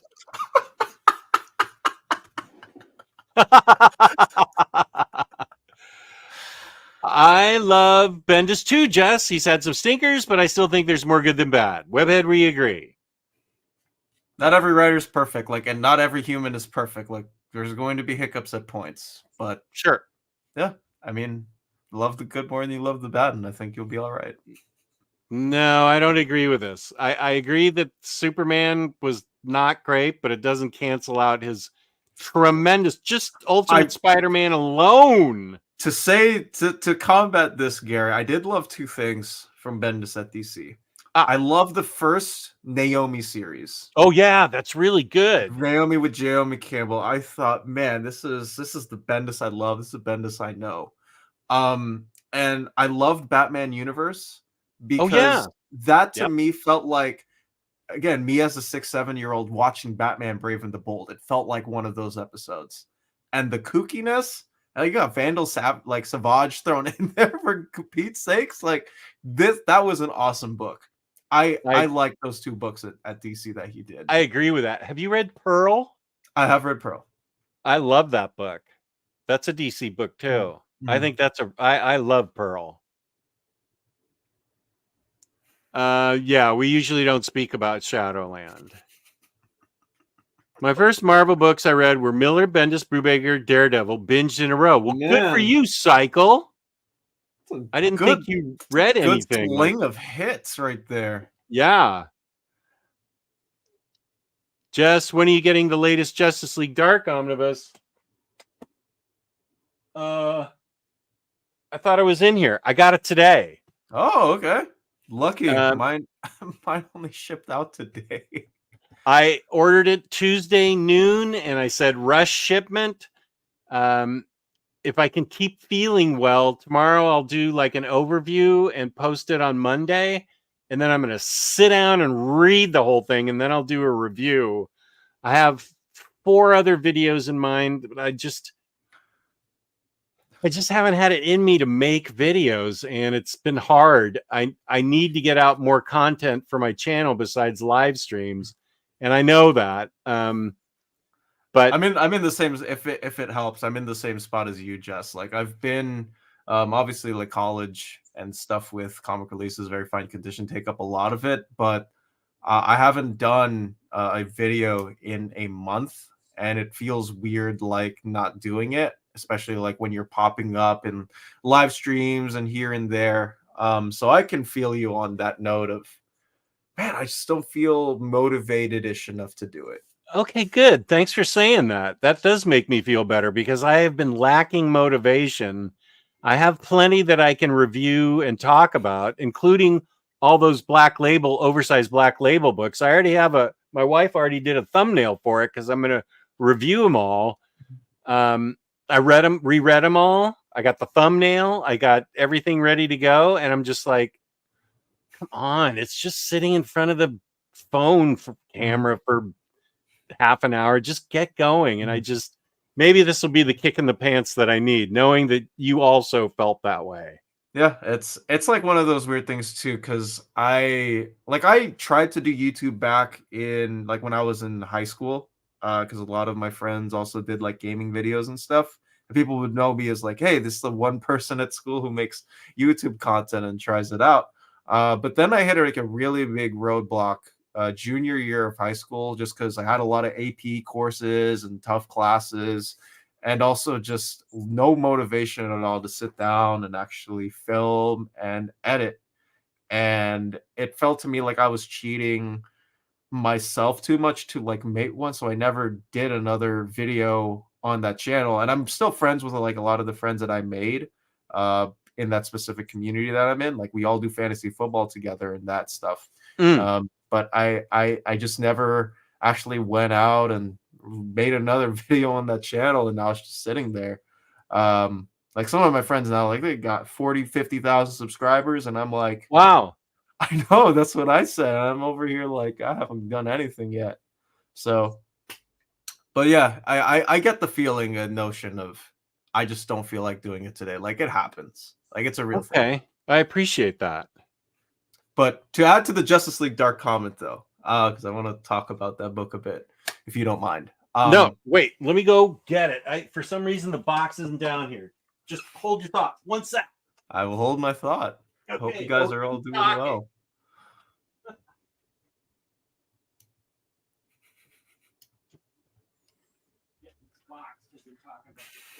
It's Justice trying to find the box. Okay. You found the box. Got the box. Unboxing. Live unboxing. Tell me what your thoughts are on this book.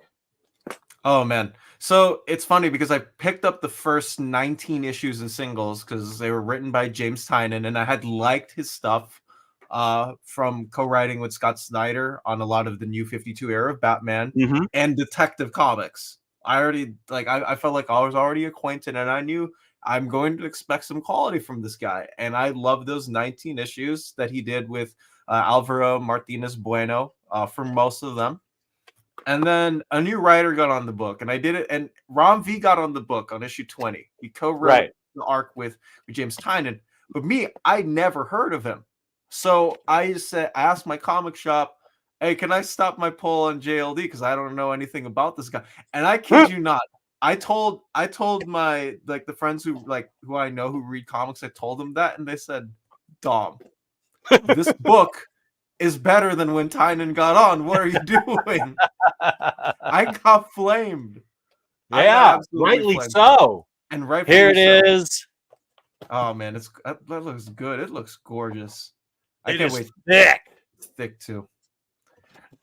Okay, so live unboxing. Now I'm getting motivated to read and overview it. Look at this. Great. Gosh, it looks great. I only need. They even threw the Endless Winter crossover in there. You know, kudos to DC for doing that, because they usually typically do not do that type of thing. Yeah, that's right. I read that digitally, and I actually liked it a lot. Me too. And that's so interesting that I worship Tiny Onion. I think that everything he writes is awesome. But I agree with you. Somehow it got even better. And Rom V, I loved Aquaman Andromeda. Spoiler alert, that was one of the Black Label books that I'm going to be reviewing. But and it's like in the top 5. But I mean, look at this team. I need a Man Bat. There is a Man Bat figure out there, but there's not a Detective Chimp action figure. That sucks. It feels like a crime, honestly, not having a Detective Chimp somewhere. Yeah, it does feel like a crime. You're right. It's an outrage. And he's smoking with like a Sherlock Holmes hat on. How has McFarlane not done that? He's given us 83,000 Batman figures, but not a Detective Chimp. It's not a lot to ask. Come on. It's like asking DC's publication department to stop printing Batman. You've given us 50 different Batman books this year, guys. Yeah. Where are the other characters? But freaking Magic Wonder Woman. What a great idea. And she crushes it. I can't wait to read this. I can't wait for you to read it either. I'm so pleased that they put it out, and it matches. Wait, does it match the spine? It does matches the spine of New 52. Nice. Oh, uh-oh. I'm running out of DC space here. I'm going to have to move things. Wait, what are you hiding, iZombie? Any space? No, shoot. Okay, yeah. Oh, I know. I'll just put it in front here for now. Good. You just stay there. Nice. Okay, we solved that problem. Yeah, I know. I know. What did I say? Didn't I say that I thought it was it had some good stories in it? Yeah, I don't know. Gotta go to sleep. Good night, SO. Can't wait till Daredevil by Zdarsky Volume 1 releases in July. It is amazing stuff. That was also another one of the first runs like I pulled from Marvel, and I kid you not, like 36, like how many straight issues that were just like pulling me in every single time. And even when it had like the short break because of COVID, when it came back, I was like, oh, yo, this might be some of the best Daredevil stuff like I read. Like that's how I felt reading issues 20, like 19, 20, 21. I think that trio, man, I can't wait. I can't wait for the Omni to drop so I can reread it all again. I'm excited for it.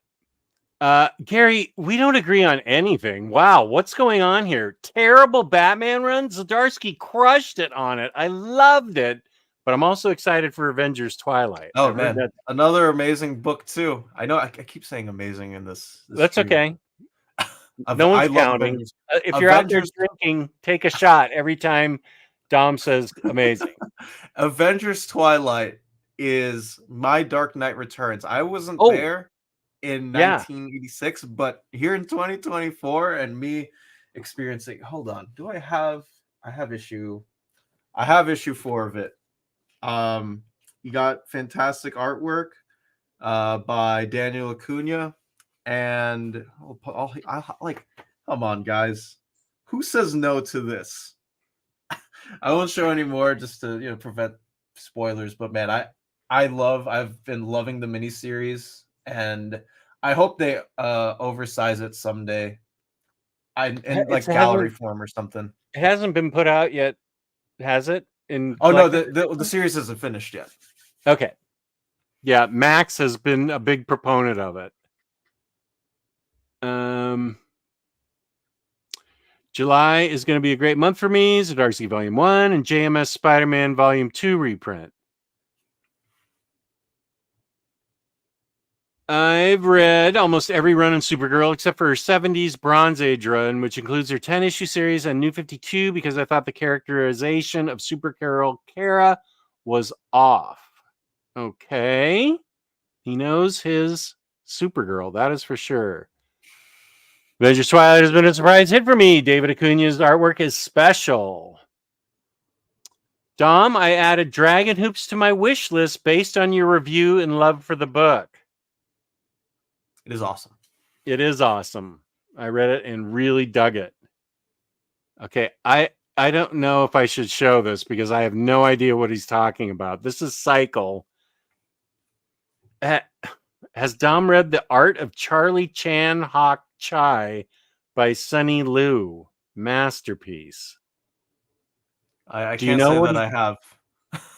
I have never heard of it. I do remember watching. I collected Charlie Chan comic books. I watched Charlie Chan as offensive as it is now. I watched it back when I was a kid on TV. I have no idea what this book is, Cycle. You're talking nonsense. Next weekend it is. I got you. Are you talking to me? I think he's talking to you. Okay, good. Well, the Art of Charlie Chan should belong on any list of the greatest graphic novels of all time. Okay. Well, I guess we better look this up. Greatest graphic novels of all time.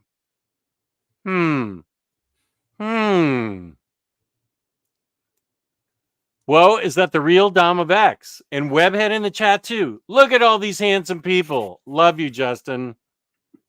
Thank you for I the can do this. compliments. I know we are reading Aerosmith next Sunday at 3. We're gonna have to work around this. We'll figure it out.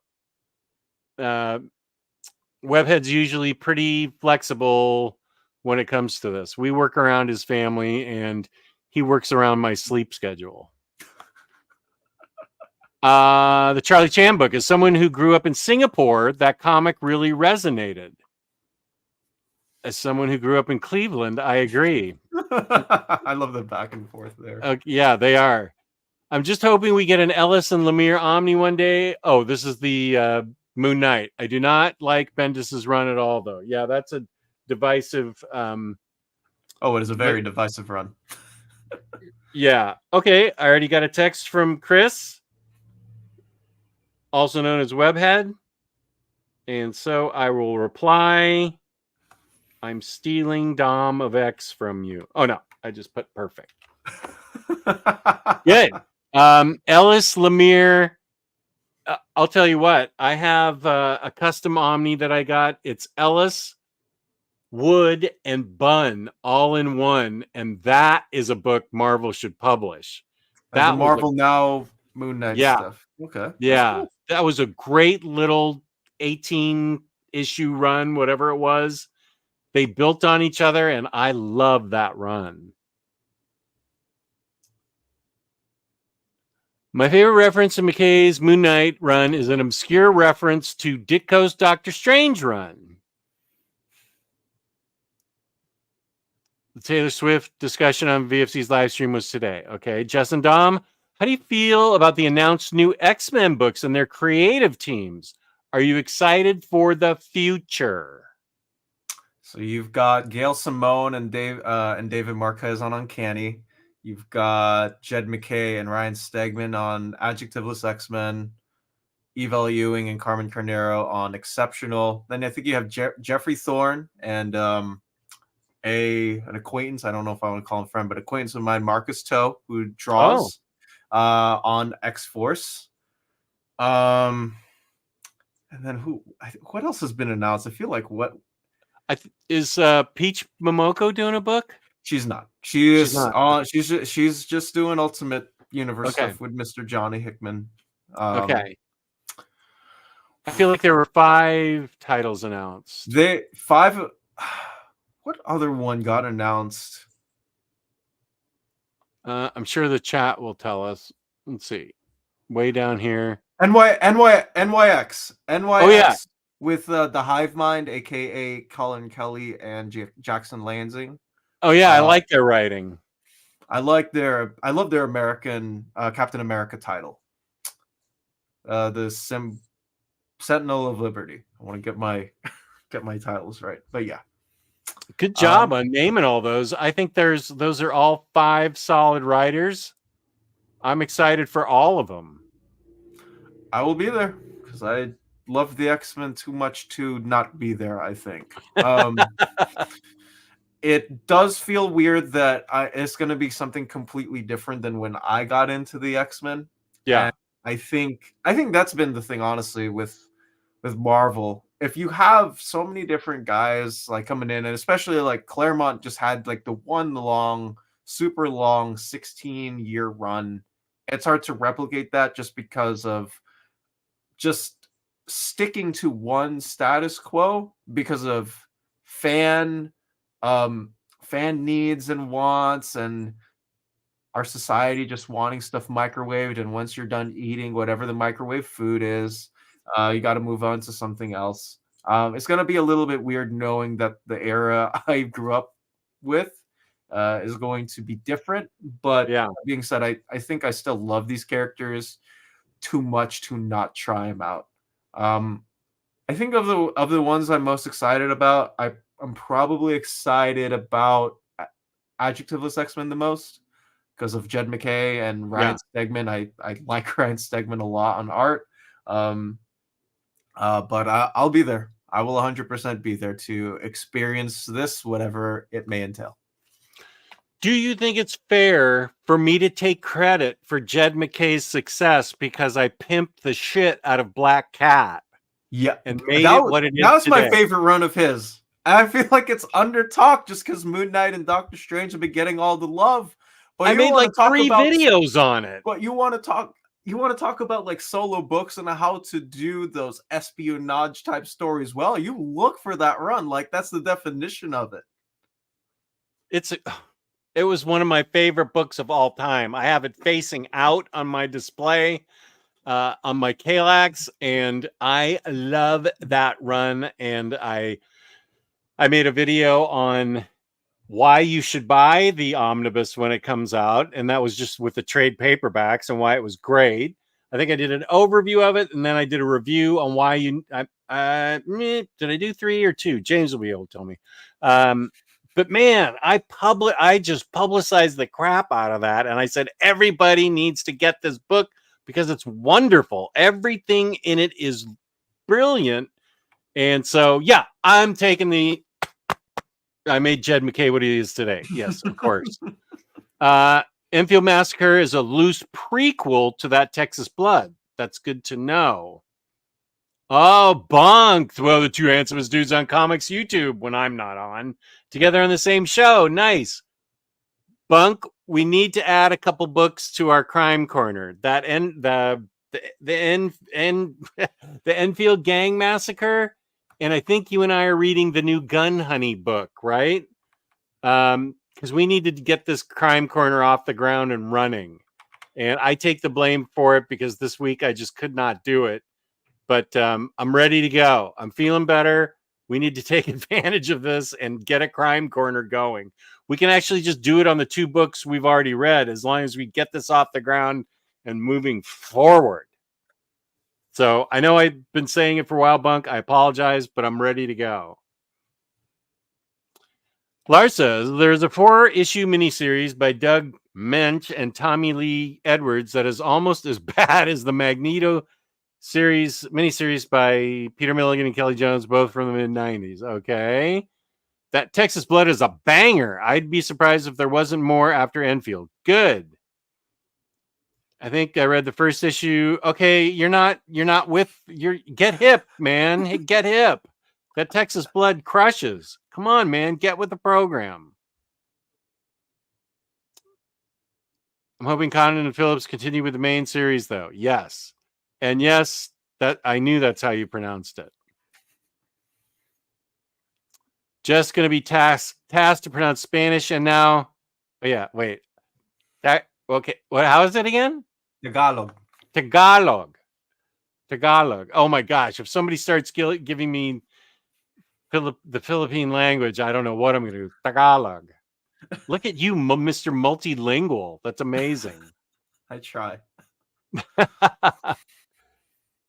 Bendis had magic prominent in his X-Men era, so points for that win. Yeah, see, that's why I liked it so much. Magic and Emma Frost. Freaking A. I think the coolest thing about Ileana in that run is that she finally got her own uniform costume after being stuck with all the New Mutants for so long that it felt like, hey, she's an individual now. She's with the X-Men. She's fighting against mutant hate crimes. Like, let's do it. And I think that's one of the main points swerve for Uncanny. I could not agree more. That's almost what I was thinking word for word. Good job. Thank you. Okay, what was this? Brew Brigade's run was a huge disappointment to me, mostly because Brew was so on fire at the time with Cap and Daredevil and his X-Men run. Okay, that's an opinion. Didn't like saying X-Men. Okay, that's an opinion. I have a page from Imminent Secret Identity, one of my favorites in my comic art collection. It's cool that you have an original page. That is really cool, honestly. He has some great stuff. He's on to your game. I am recognizing the pot stirrer now. Yes. Quietly pot stirring all the time. I have not read all the Valiant that I have, so I think I might have read Bloodshot, but I'm not sure. I need to get a reading order together and read those books. Oh, here's Prime. How's it going, Prime? Good evening, Jess and Dom. My wife is Filipina. Jess, are you up for some... What is this, Dom? Dinuguan? Dinuguan. Yes, of course I'm up for it. What is it? How do I explain it? Does it involve ube? No, it's like a savory pork dish. I think is the best way I could describe it. Okay. Yeah, Prime, I'm up for it. So far, I've got like a 5-course meal that Dom's dad's going to make for me when I show up unannounced. 11 o'clock comics loved Lemire's Bloodshot. Well, that's nice. Just like Pearl by Bendis. Oh no, he just got less handsome. What? Pearl by Bendis is brilliant. It's such a great concept. I love the whole thing. Justin, what's happening? Are we breaking up? I can't believe it. I've loved you for so long, and now you're breaking up with me. It was almost all downfall here. Okay, good for you. Justice League Dark Rebirth is one of my favorite modern DC runs. Yeah, Area, there you are. Nice. Okay, I have no idea what this means, but it's to you, Dom, and I'll let you answer it. Tom, what are the chuggiest comics on the stands right now? That's a good question. What I love Kelly Thompson's Birds of Prey run. It was recently solicited. The first volume was anyways, and I hope that gets into an Omni someday, obviously, but I've been picking up the singles from that, and I absolutely love it. If you want not only great team dynamics, if you want great characters, if you want some hilarious and funny moments, that was one of the best Harley Quinn moments, honestly. She has some dialogue with Wonder Woman that I was dying out of my seat laughing. Yes.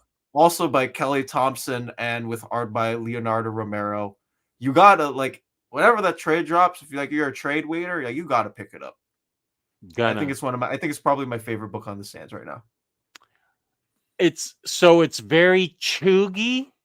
What is this word? I don't know what it means, but I interpret it the way that I interpreted the way that my mind was like, all right, that's what it means. Okay. Let me go through my stack because I think I ended up I didn't mean to pick up all the Birds of Prey, but there were so many good covers. There are so many good covers. Okay, let's see. Okay, Birds of Prey. Oh, and then Light of Poison Ivy.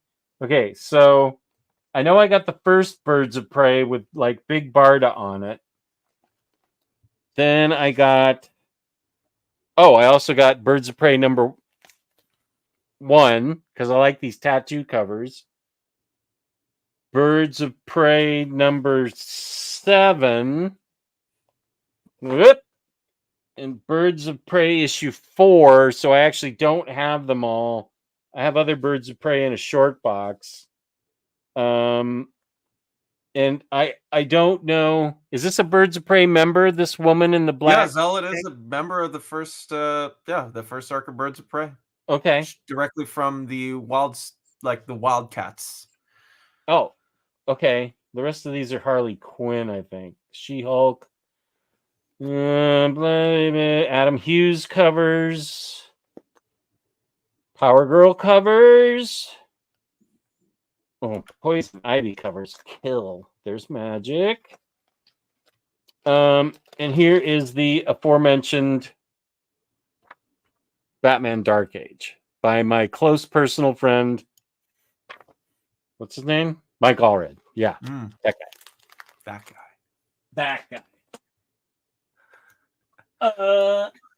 Okay, so Chugi is Birds of Prey. That's the chuggiest. Here's a question for you. I will put out 2 and 3 together. I think what I'm going to do, Justin, for Ultimate Spider-Man is I'm going to group issues 2 and 3 together, and then issues 4 and 5 together.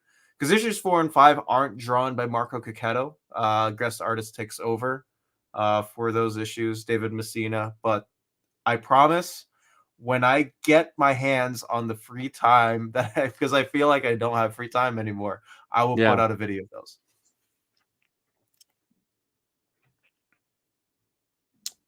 All this Bendis bashing. Had it not been for Bendis and Joe Q in the early aughts, Marvel would have been obsolete as they were on the brink of bankruptcy. Recency bias. No Bendis bashing from me, buddy. Love Bendis.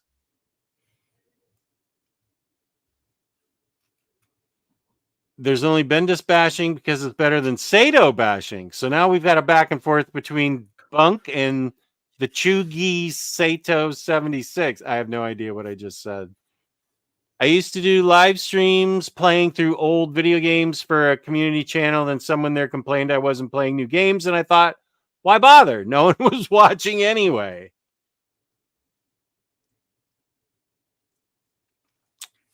Dom, I think that Omar should take some of your college courses since you help him out with with his channel. Consider it an even trade. If Omar can take some notes from me during my analytical geometry and calculus classes, and I'll gladly think about it, but I doubt that he can, is the problem. I'm already scared just listening to the title of the class. JLD Rebirth was the best series for Wonder Woman in years. I don't disagree with that. And I will say that the Tom King Wonder Woman is supposed to be fantastic. I collected a couple covers for that, but I'm waiting for it to get collected. Kenny says, that's awesome, Jess. I love the DC Rebirth of Justice League Dark on my buy list and in stock trades along with Superman Silver Age. Kenny, why have you not gotten that yet? And The Flash by Mark Waid, Omnibus Volume 1.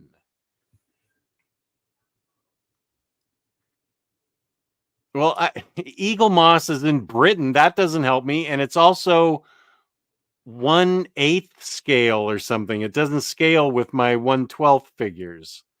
It's tiny. I don't want to do that gesture. James will clip it. It's very small. It's small.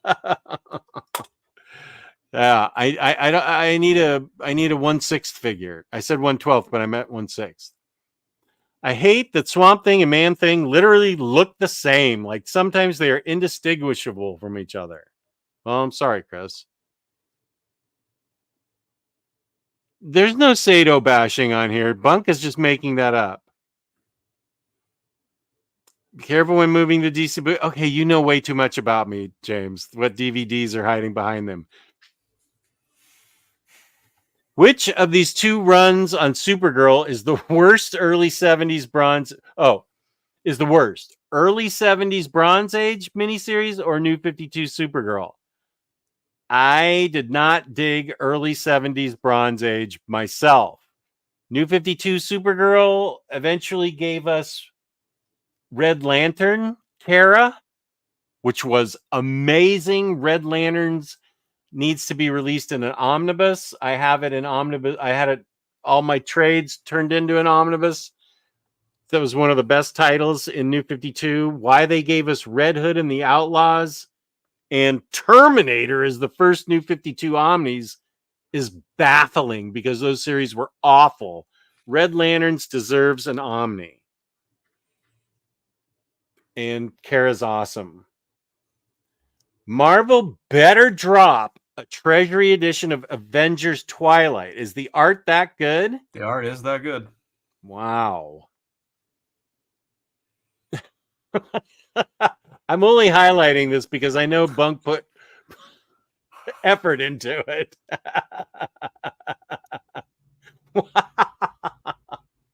Sato, you're safe here. Don't let Bunk scare you off. Nocenti. Yeah, I've got her in Epic, and I haven't read it. That's right. I should never forget Nocenti.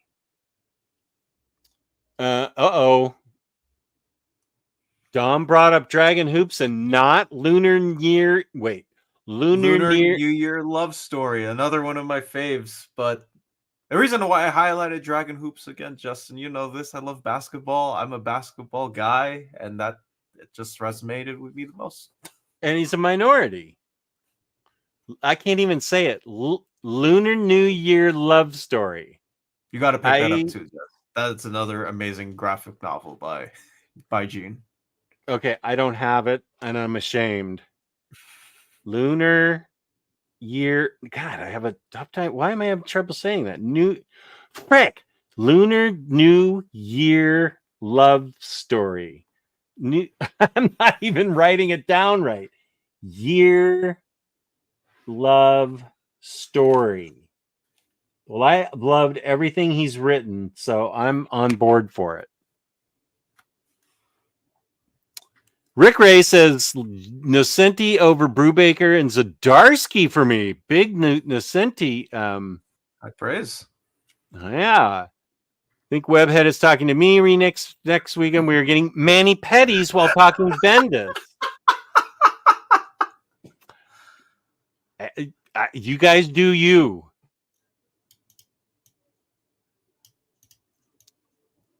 LOL. The Art of Charlie Chan Hawk Chai won 3 Eisners and was a huge bestseller in multiple languages. Why are you LOLing me? Don't be a gatekeeper. More gatekeeping. Gail Simone will also take over Action Comics in July. That's amazing.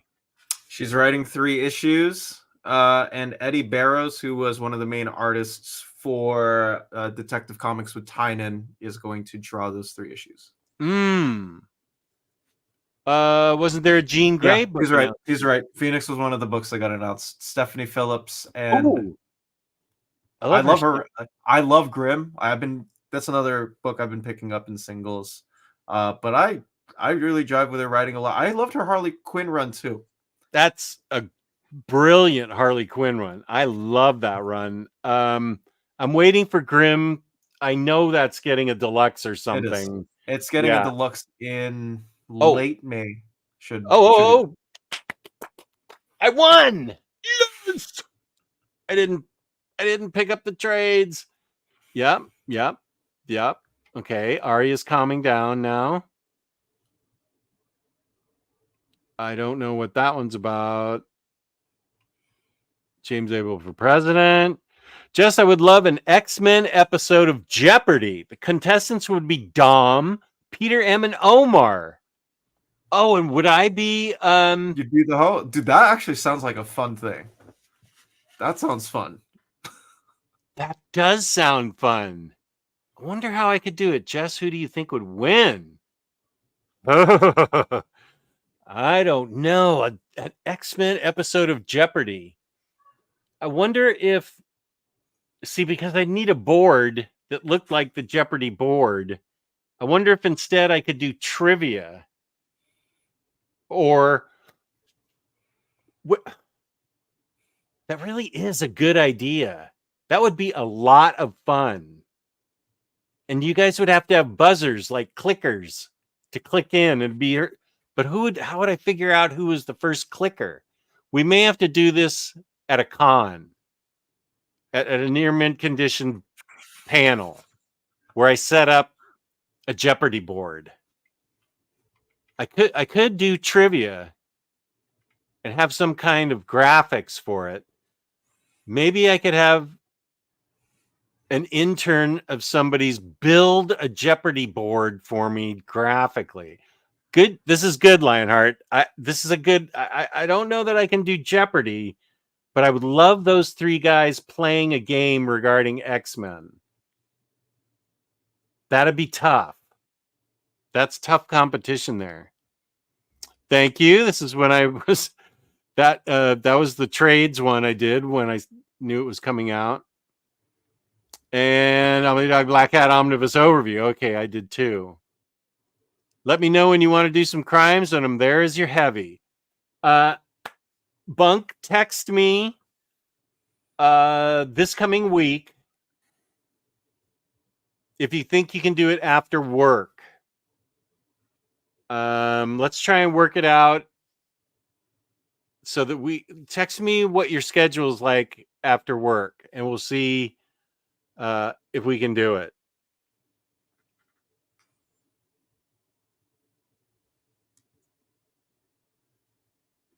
Okay, these guys are still going back and forth. Looking forward to the VFC stream when you all will say that what are missing is Bronze Age Batman, Superman, and Legion of Superheroes. That is correct. That is what we are missing. We are missing the 1968 to 1974 issues when DC was stellar. Stellar. Jess, I know you have not seen much of it, but what is your favorite episode of the Arrowverse Supergirl TV? Sorry, I have not seen much of it.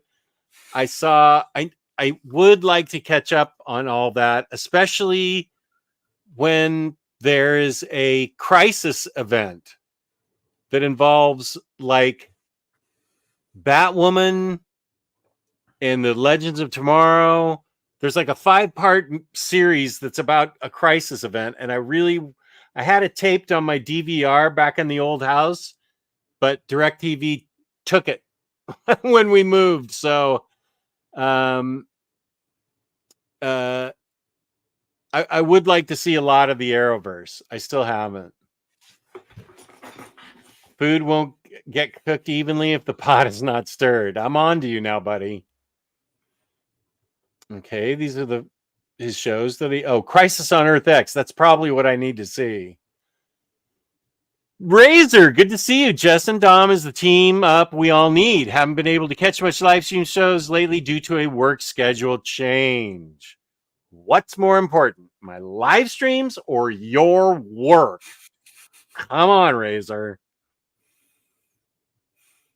He figured it out. He knows what chuggy means. Birds of Prey by Kelly Thompson is so good so far. Yeah, Birds of Prey is not a chuggy comic. What the hell? Green Lantern War Journal, on the other hand. Okay, wait. Siri. Mm-hmm. What does chuggy mean?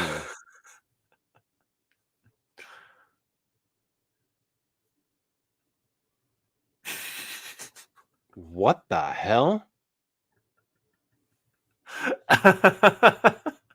Chuggy is an American neologism coined in 2013 as a pejorative description of lifestyle trends associated with the early 2010s.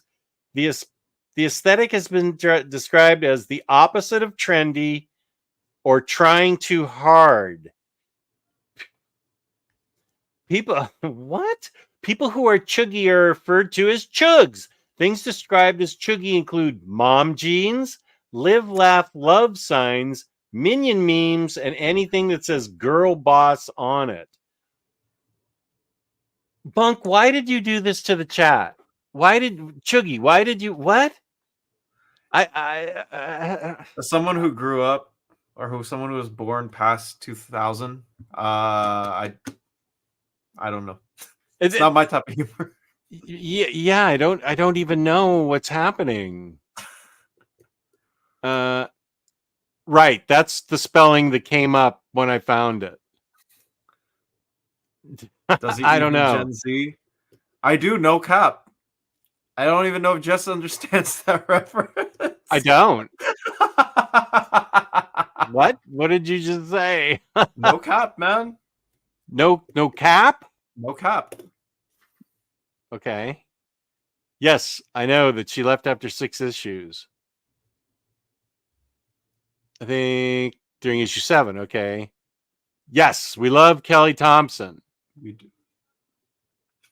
I wish the Resident Evil series got comics. I know Silent Hill has some comics out there. I played both of several versions of those games back when I think I was on the PlayStation 2.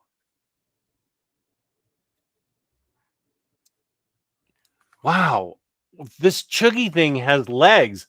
I feel like all millennials and Gen X were so triggered by the chuggy label it lives in our heads rent-free, but Gen Z don't think about the term ever.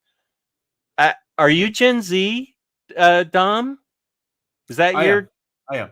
Okay. Let me just say Gen Z and the boomers don't care about this word. Just putting it out there. Chuggy, fuck it. I don't care about chuggy. And neither does Dom. I don't. I do not. I honestly don't. I'm sorry. I don't know what it is. I didn't understand what Siri told me, and I'm not into it. And NFL Dude, I bounced earlier because of work. I'm not surprised you guys are still rolling. We're having fun, man. I'm having fun. Spooey, Goodbye. Take care. Your comments always make me feel better. Okay, so let's try and talk about comics some more. Have you read any of Kelly Thompson's Captain Marvel?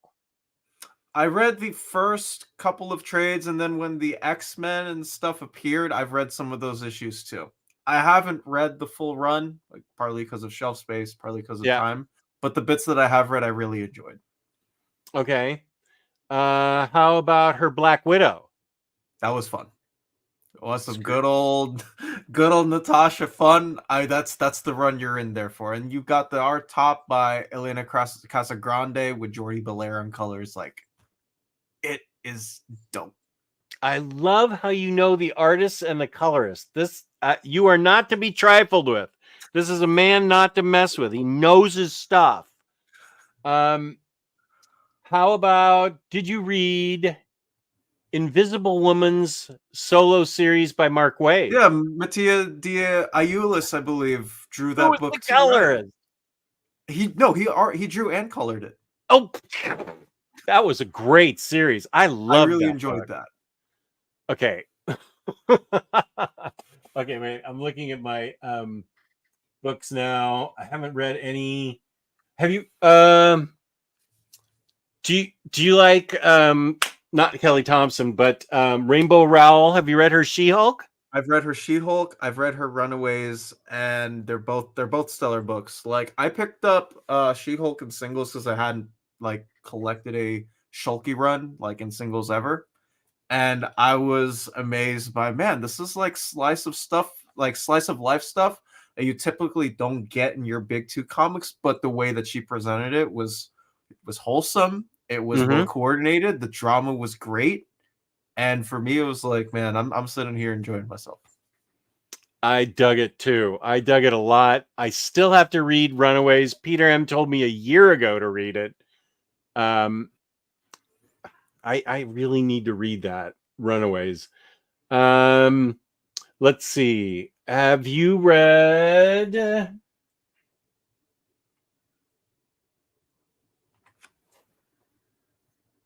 Have you read any Batgirl that you've enjoyed? Which one are we talking about? Are we talking about any?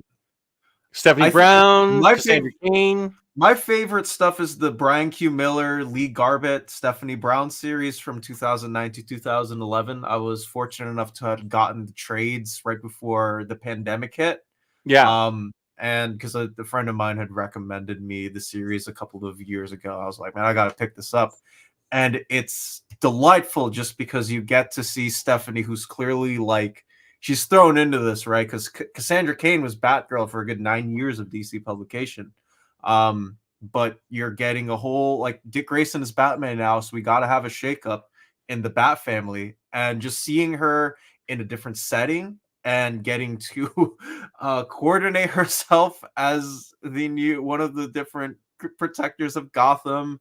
And Damian Wayne also thrown in as the perfect foil for Stephanie and their interactions. It's comedy on like just mixed on top of some great character stuff. And man, had Flashpoint not been the big world changer as it was in 2011, we could have easily seen, I think, like her as Batgirl for a good couple of years after that too. And but there's no I love Babs, I love Cass, like the original Kelly Puckett stuff. Like it's fantastic stuff. I there's not much Batgirl I don't enjoy. Yeah, I agree with that. The reason I'm doing this is because you're so young, but you're so well read. You've read so much, and you got a good memory for colorists and artists. I call it a curse, honestly. Like sometimes like I'm hyper fixated on stuff too much and it just sticks in my head. But if I'm like loving something, I wanna keep, in touch with as much as I've read for as long as I can. Like even like, I've read some of the Simone stuff too for New 52 because Babs was put back as Batgirl. And I think you had that Artie and CF on that. Oh, there you go. It's still Great Adam sealed Hughes because cover, I too. already read it. Not this. I mean, I read it in trade. Right, So. right. Yeah, I loved it. I also liked Batgirl Burnside. Mm. Have you read the stuff after, like, the Margaret Scott issues that she wrote right after? Right, it's like right after Burnside. I want to say it was like volume 4, volume 5 of the Rebirth trades. I'm sure I did. I read all the Rebirth trades when they came out, and I feel like that was 2016 or something. Mhm. So I'm sure I 2016. read them, and I just don't remember them. I don't remember the writer or the artist or the colorist or the letterer.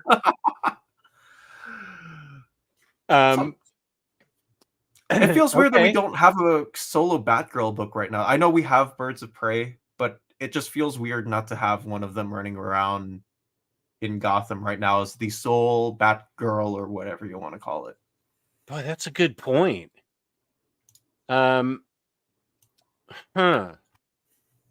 Okay, let's see. We've mentioned just a bit. Are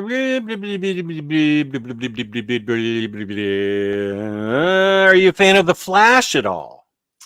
I do read myself some and fancy myself up with lots of Flash. Although my two favorite runs, I think, are like most people would agree. Jeff Johns was my kickoff starting point for Flash. Like you had Scott Collins doing most of the arc for that run, and I don't feel like he's talked about enough because like the kineticness and the way that he just draws all of the different action scenes are awesome. But I love that run like solely for what Johns did, not only with Wally, but also with all of the rogues. Like that run made me like Captain Cold as a character, like, and made me care for him.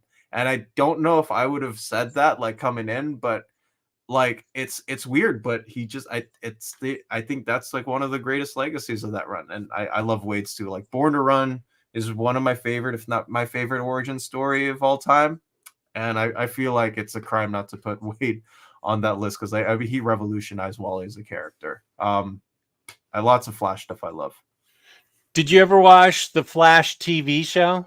I did. That was airing. I watched that live on CW when that aired. Same. Back a couple of years ago. Yeah, to the point where like my mom and I were watching like at the same time because she liked it too.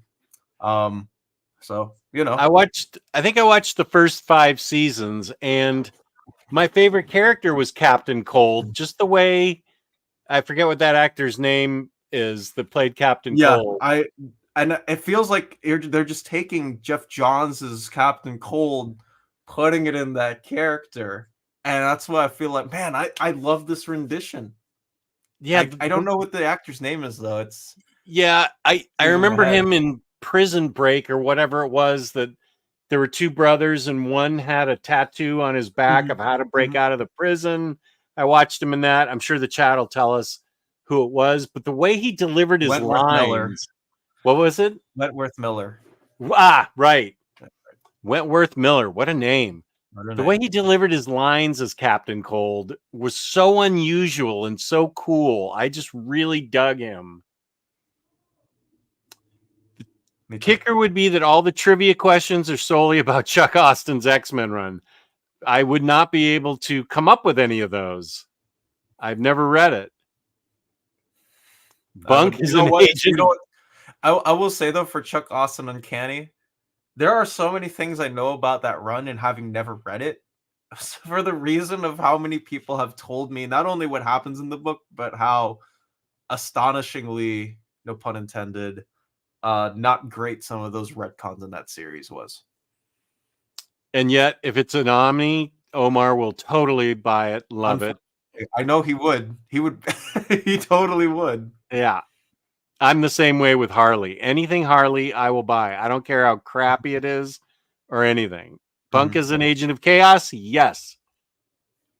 Wait, this is a comic stream? Of course it is. It is, Mr. Webhead. This Chucky thing is bothering me. Okay, good. Here's a good question. Can we turn this into a food stream? Well, we have been talking about Filipino food. Dom, what Mhm. is your favorite ice? What is your favorite ice cream and your favorite cookie? Gosh. There's a whole channel on my Discord about ice cream and cookies. Oh man, that sounds delicious. I know. Ice I cream. go there and it's dangerous. Ice cream. I can't honestly. I can like ube or chocolate chip, and it feels weird to say chocolate chip because I hadn't eaten. You know what? Again, people are like the comic releases Discord, and all my friends there are gonna flame me for it. But I did not eat a chocolate chip cookie until like a couple of years ago, and What? they said, yeah, that's what they said.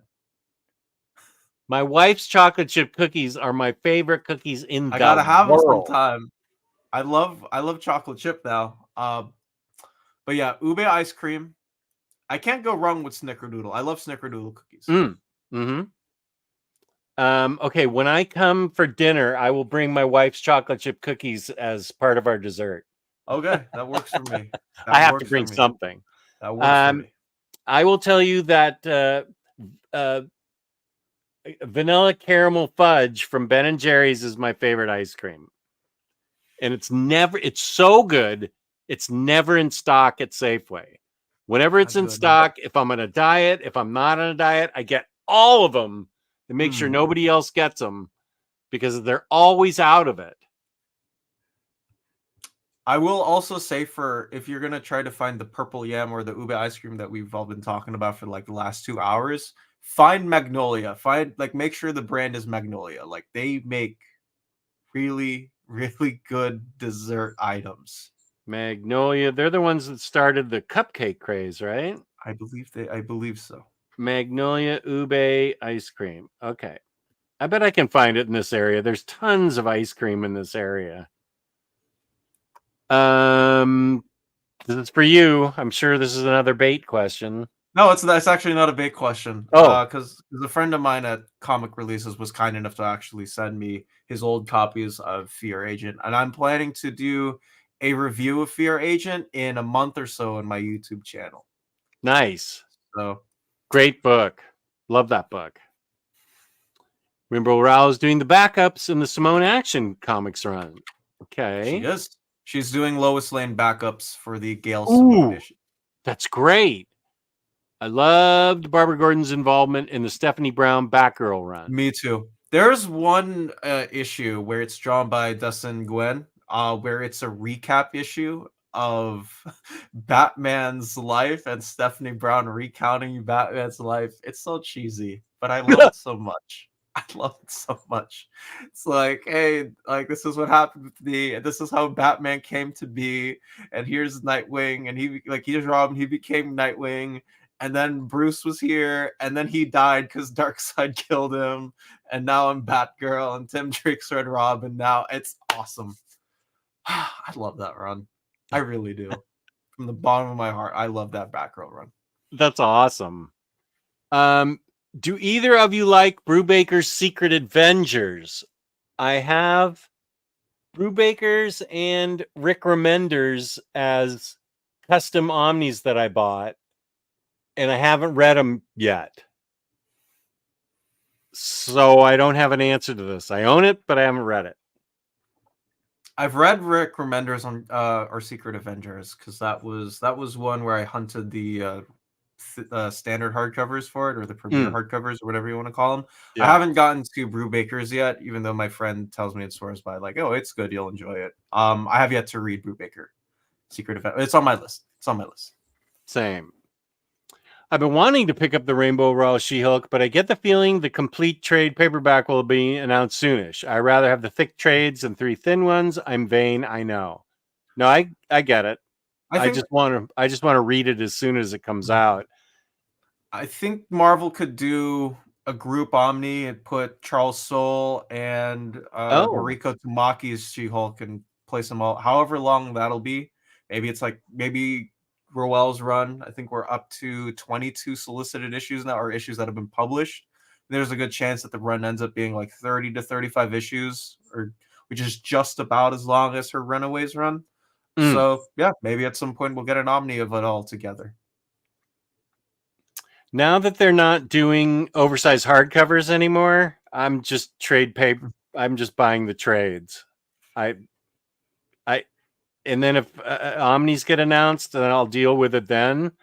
But I always used to wait on the oversized hardcovers, and then sometimes I'd miss the trades that never got turned into hardcovers. So I'm just buying Marvel trades now. The recent Batgirl series was a lot of fun. It had both of them, Cassandra and Stephanie, in it. But it bounced off of, I believe, Fear State. Fear State. And I hadn't read it yet. I started reading Batgirls, and I was like, there's too much in here that refers back to Fear State. So I need to do a whole catch up on Batman so I can. I do have the Batgirls book, and I want to read it all the way through. But I think it was too much tied into Fear State.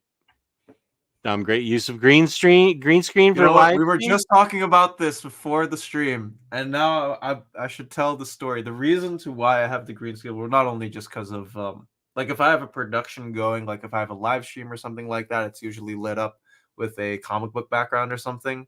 Main reason here is like we're live, I'm not, we're just chilling. And not only that, I mean, people could see whatever's like I have Pokemon plushies on my bed in the background, and I collect Pokemon plush because I love Pokemon. I have since I was a kid, so gotta catch them all.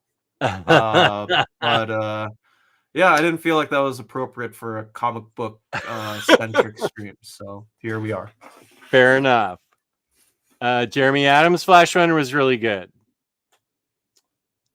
John's Flash Run is what propelled me into being such a huge Johnson Flash Run. It is Chef's Kiss. I agree. YP's here. What up, YP? Actually, I have that issue right here. Where is that? Where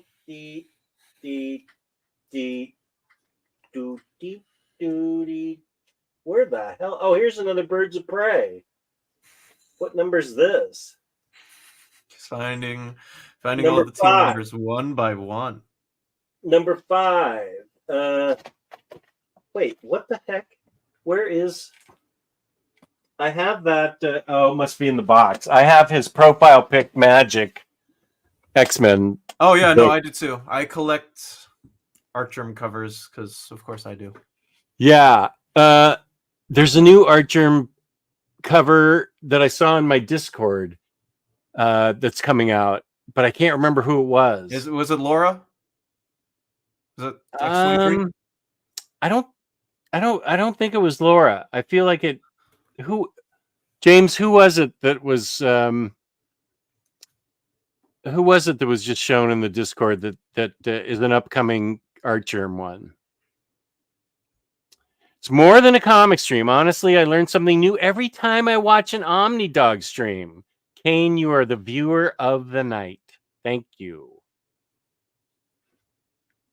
His Green Lantern is starting to heat up too. This must be Jeremy Adams. Yeah, this is, yeah. Okay. Oh, here's greatest human being alive, Doug McAdams. Just sat down, turned on the stream with a good glass of milk and chocolate chip cookies. And what are y'all talking about? Chocolate chip cookies. Yes, Geo is going to appear in June. I asked him and he said he'd be happy to. Everybody's favorite person, Geo. I love ube, but I still find it weird that I enjoy ube and cheese combination. It's not weird at all. Trust me, it is not weird at all. Like, we toss that stuff in a lot of desserts and people end up loving it. I need to get some ube. You do. I need to find it in the area. Big fan of Fear Agent? Here's a good question. Jess, why, in your honest opinion, why Superman has worked better on TV in the modern era and not so much on films on the big screen? I would say that it has to do with the writing. I would think Superman on the small screen has had better writing, better character development, And most importantly, characters you care about. The current Superman one, you can't help but love those two and their kids.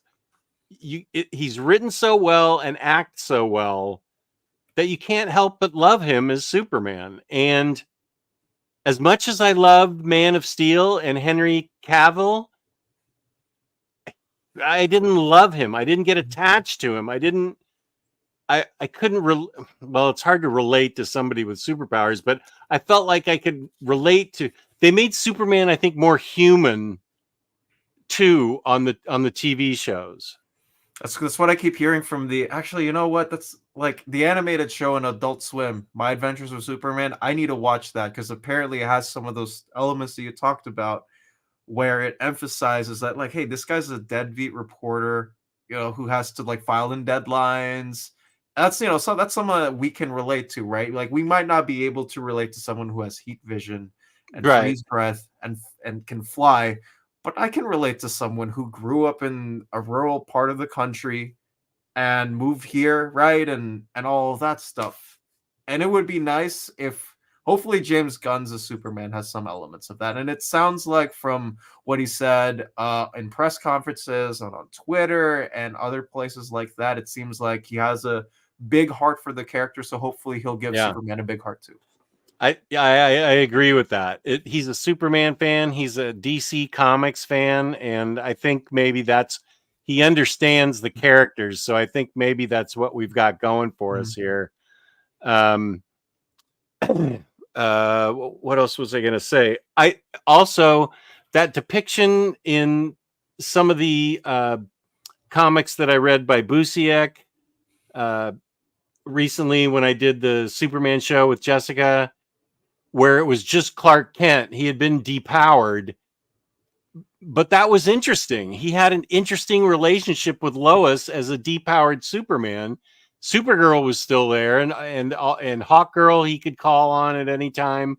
I enjoyed that book when he was depowered, and I also enjoyed the JMS book, Superman Grounded. I know some people didn't, but I thought that it made him more human, that he wanted to walk and see ground level, what was going on with people on ground level. So that was a long answer, Kenny, but thank you for the question. I love a She-Hulk Rainbow Rowell omnibus. I hope she gets to write it for a long time when we get just her. I would upgrade to that. Charles Soule's She-Hulk is really good. So is the Dan Slott She-Hulk. Charles Soule is good, but it's kind of a tiny, complete collection. It's not. It's a very enjoyable run. That was recommended to me by one of my friends at in the Comic Releases Discord. Super awesome friend, and he told me like there are bits and moments in Charles Soule's run that I think you'd love, and she has one where she's in Latveria. And she has to deal with some Doombots. And Dr. Doom's just like, can you stop destroying my stuff? And she's like, I can't help it. And she's like, I want to destroy this Doombot. Like, this is great. And the art by Javier Pulido, I know acquired taste, but for me, I think it fit the run perfectly. Okay. That was my only issue with it, was that I get it. What hauls have you guys picked up? That's a good question. I'm also doing another video. Again, I usually don't do trade paperbacks, but they included issues in this JLA Complete Collection Book 1 that weren't in the Grant Morrison Omnibus or the deluxe hardcovers. So I wanted to go over, hey, like what's up with DC leaving stuff out for certain books and only including them Keep talking. I'm gonna go get something.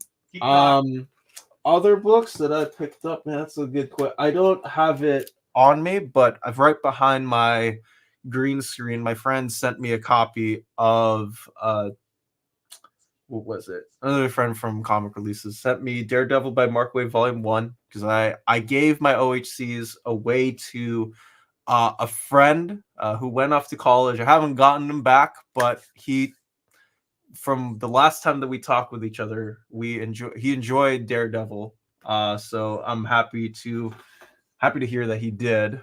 And then I got Daredevil Volume 2 by Mark Waid as well, off of stock trades as well. As aforementioned, I did pick up X-Men Supernovas and read most of it, or all of it, I should say. And I can't wait to get Mike Carey in a large Omni. And then the last one on the corner of my screen, you can see that there is an X-Men Age of Apocalypse Omni. Also the same guy that same friend of mine who right there, X-Men Age of Apocalypse, right there in that corner. Friend of mine sold off some books, wanted to help him out. And yeah, super big thank you. So yeah.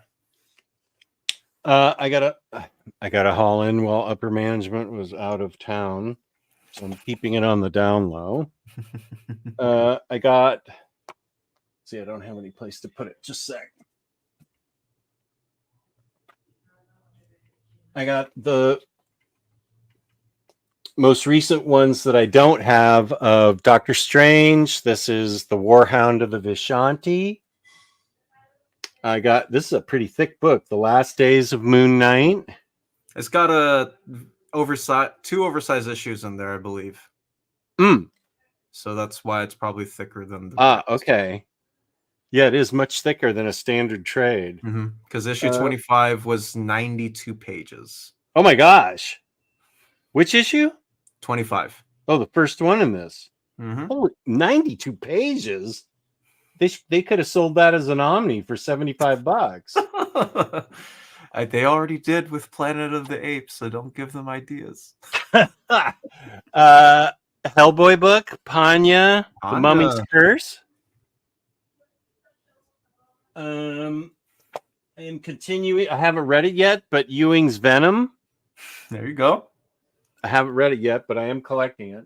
Now this is weird, and this is a hardcover volume 2 of Nightmare Country by Tiny Onion.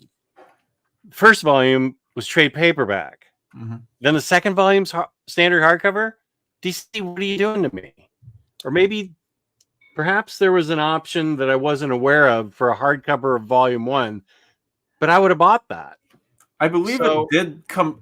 It came out on like a weird separate date than the first trade of it did. I want to say. I remember seeing that and asking a coworker of mine, why did this come out in like this and like that? And he's like, because it's DC. I have no idea. Yeah. Okay, so the first one was a trade, and this one's hardcover. I am anxious to read these. I'm continuing to collect Superman. I haven't caught up yet, but here's a whole hell of a lot of Super Family, and I'm way behind and don't know who any of these characters are. But I'm excited to read it. I haven't even read Warworld yet, so I need to catch up on that. That comes directly after it. Rise of Metallo does? Okay. Hellboy in Love, I got. This is a viewer suggestion. Unstoppable Doom Patrol. That was fun. I picked that up in singles. There's a there's a person who watches my YouTube channel. They won the issues from a giveaway, but I haven't shipped them off yet. But I love that series. It is a very, very fun. I mean, I'll always read anything Doom Patrol. I think of like Doom Patrol and Daredevil, like no matter what the types of runs are, I'll always put them on my shelf. But that was awesome. Booster Green might have recommended this to me. He's saying read Stargirl and JSA. I know I have both of those books, and I definitely want to read them. I ordered Vigil and City Boy. Spirit World hasn't come out yet. But I did. Sorry? I think it's coming out. Did it already come out? City Boy? No, Spirit World. Spirit World. Yeah. Vigil and City Boy were in the order I just placed this week. Okay, it's probably next upcoming week then. Okay. So viewer recommendation, Unstoppable Doom Patrol. Yes, I listen to my viewers. They tell me a lot of stuff. I don't know why, but I love Grifter, so I had to get volume 2 of Wildcats. Is this Rosenberg? That's Yeah. Matthew Rosenberg, and Steven Segovia draws some of that series too. Another Filipino artist. Guess check out. Oh yeah, stand up Danny. Filipino artist. Right on, man. I have no idea what's going on in this, but I dig it. Just because I like Wildcats and I like Grifter for some reason. And then Greg Rucka is co-writing a book called The Forge. Oh man, my pod co-host loves that book. I've only read the first issue, but I loved it. Oh, good. I've got volume 1 and this is volume 2. Mm. I don't know what it's about, but Greg Rucka co-wrote it. It's got to be great. Anything Greg Rucka writes, I don't think I've read anything of his that I've disliked, honestly. There's only one book that he's written that is not good. And he kind of disowns it and says, I wish I hadn't written it. And it is called Veil. Oh, that book? Okay, yeah. Yeah, even he sort of said that wasn't my best work. And I used it in a read this, don't read that. And I'm prepping for another version of that. Don't tell Very Fine Condition that I have that idea or he'll steal it. I promise I won't. You got to put out a Checkmate omnibus at some point. I would Oh, love to yeah. get Greg Rucka Checkmate as a big, thick collection on my bookshelf. Like if they're doing Secret Six by Gail Simone, why can't we get a Checkmate by Greg Rucka? That's a good sign that Secret Six is coming out. That's a big deal. Here's a question for you, and actually, I'm interested in the answer to this. Dom, are you reading this Solid and Ahmed run on Daredevil? And if so, what do you think? I read the first trade yesterday and loved it. I'm glad. I'm glad that you love it, Samantha. I am. And no, I'm not getting but no, it's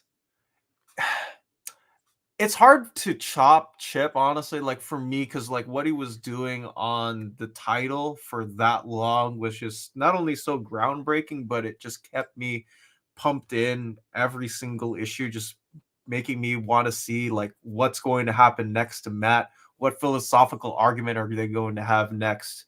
I'm going to steal a page from like some of my other friends who've also been reading the series.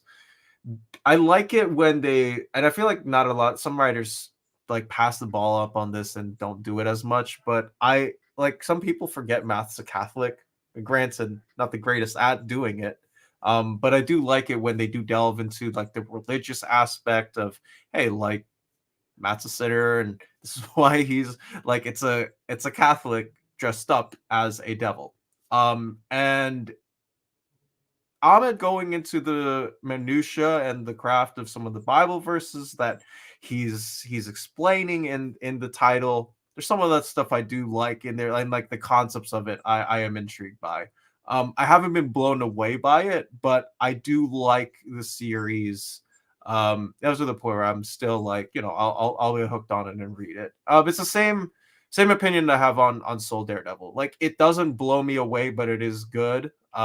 Enough to the point where like, oh, okay, I can vibe along with this. And I will take the viewer recommendation. If Samantha loved it, I'm gonna get it. Viewers always are pretty spot on. I don't know if she's recommending it to me, but she loved it, so I will get it. Great art too. From Aaron Cooter, obviously, but also from Farid Karami. I think that's how you say his name. He fills in for the latter part of the book because Cooter takes a short break, and I do like his art in there as well. So you'll get cool stuff in for the interiors as well. The Art Germ cover was Zatanna. I pre-ordered that too. Yep. And it kills. I need to get it. Do we know when that's coming out? I believe June something. Has it already been solicited? Yeah, second issue got solicited for this month, first issue for last month. Okay, so I need to search and get it pulled for me. Kane says there are some amazing Pokemon plushies. Who's your favorite Pokemon, Dom? Let's see. Can I get one of them behind? Man, they're all the way on the other side. If I had a picture of a Bulbasaur, it would be there. Because I just had a stickler for the broccoli Pokemon. That's what I call it, because he has a huge leaf on his back. That's the one I always chose for like my starters, and even like on Discord, like they have some Pokemon bots you can play along with. I always start with Bulbasaur, and yeah, he's sleeping because it's one of those like sleeping type Pokemon plushies. It's adorable. Oh, we have to talk about those Pokemon plush. What are your favorite Mons? Oh, Pokemon from each gen. Oh man, I feel like that would be a whole stream in and of itself. name just like 3 then. Are there From Kanto, definitely Bulbasaur. From Gen 2 and 3. Oh shoot. I feel like I'm exposing myself. you're not exposing yourself. I don't even know what everybody's talking about. I mean, I played the Pokemon game with my daughter when she was 8 on the N64. Oh, Pokemon Snap. That was fun. That's how I know any Pokemons. okay. That game was a blast. There you go. See, Gen 2, I can't go, man. Totodile, I love Totodile. I wish that they would have one of those Totodile's a Pokemon crocodile. Like, you just imagine a big blue fluffy crocodile that looks like a Pokemon. That's what Totodile looks like. I think that would be my fave from Gen 2. Gen 3, I like Torchic. I don't know I keep saying Torchic. I can't say the name. Gen 3 would be Torchic. Gen 4 will be Piplup. Gen 5, I think I started off with Snivy Gen 5. That's all I got up for there. Hopefully that answers the question. Bunk is continuing to bring chaos. What the heck? I agree, Jess. Tyler's a great Superman for DC TV and Super Lois. He's amazing. Also, Tom Welling was a great Clark Kent on Smallville. Have you read Cerebus, ElfQuest, or The First Kingdom? Is Cerebus the Dave Sim book? Yeah. I've read some bits of it, but I haven't read the full thing. And that was a comic book store customer recommendation for me a couple of years ago. Okay. I haven't read the other two, but my pod co-host has. So you do a podcast and a YouTube channel? The podcast is on the YouTube channel. Okay. We usually stream every Tuesdays, but just again, because I've been so busy and life's hectic, I haven't gotten a chance to do anything yet for a month. Dag, welcome. Glad to have you here. Gary's leaving. Got to pick up my son from work. Great stream, gentlemen. Have a great rest of the weekend. Everyone, thank you. You too, Gary. Doug says I've been putting off that CW Superman and Lois show. I know it's pretty much over, but sounds like I should check it out. Yes, you should. I haven't finished it myself yet, but I love the first few episodes. They were wholesome as heck and exciting and well done. I broke down and got that JLA LOL. He's talking about the JLA complete collection. Oh, that you showed. Yeah. Oh, with Electric Superman. Okay. Yeah. It's the Grant Morrison run on JLA, but they also included some material that was written by Mark Millar and other writers that weren't included in the Grant Morrison omnibus, which is why I'm planning to do a YouTube video on it. Got it. Okay. I kept my JLA oversized ones, so I imagine those stories are in there. No, they're not. They're not in my JLA oversized hardcovers, 1 through 5. What? That's what I said. So I got to get that book to get the stuff that you did that DC missed out because DC's DC. No, I'm not saying the omnibus. I'm saying the hardcovers. I'm saying, yeah, that's what I'm saying too. God bless America. What the hell? All right, wait. What is it? JLA Book 1. That's all it's called. Book 1. It came out not too long ago. Where do I read it in the hardcover? Does it happen after the hardcovers or in between? It's like in between 1 and 2. Okay. Well, that really gripes my cookies. It does for me too. I'm glad you said something. I'm glad Doug said something because it turns out I need it. DC's formats are a mystery to everyone, even to DC. That is a very much a true question. Smothery Line says, I got both in hardcover. Okay, so maybe number 1 came out in hardcover. It's too late now. I got it in paperback. Yes, Booster Green was the one that recommended Unstoppable Doom Patrol. I'm glad I got it. Whoa, had to go do something for a couple hours, and you guys are still streaming. Well done. Yeah, it's almost 11 here, and Dom has a life that's packed with fun and studies and wholesomeness and lumpia and everything. So why don't I give the 5-minute warning now?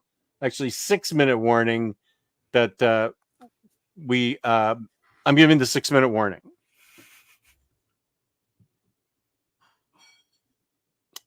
Have we convinced Dom of X that he needs to read The Art of Charlie Chan Hokusai? You've convinced me. I wrote it down. I'm writing it down now. I'm lying.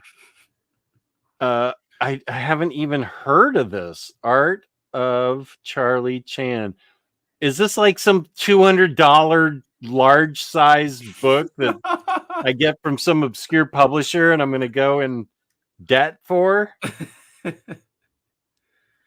Hokusai. So, also, I want to say to the people who were talking about basketball earlier, the Lakers are currently losing to the Nuggets by 11 points. So I will be in shambles tonight. Where are they in the game? It's 1 minute left in the last quarter. Oh, geez. We're not gonna like I said to the people here. I'm a Lakers fan, but I've already come to grips that we are not going to win the series. We're just not, and that's okay with me. Yeah, I've had enough. Honestly, I've watched all of my teams, or well, this basketball team in general. Just we've had a lot of success over the course of our franchise. Oh yeah. Brian, how you doing? Good to see you, buddy. I had to leave real quick to heckle Anthony Cumia in a live stream. He banned me from his chat. Who's Anthony Cumia? Who's that?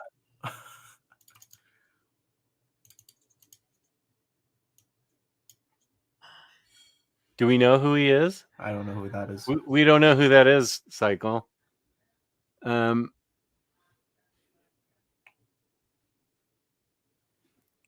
Cumia is an incredibly despicable person. Okay. Bulbasaur is adorable. I agree. I'm partial to Cyndaquil. NyQuil. Cyndaquil's another good Pokemon. Cyndaquil. Okay. Fire type Pokemon. I had that very same reaction to the JLA book as I have the Omni. DC, man. Okay.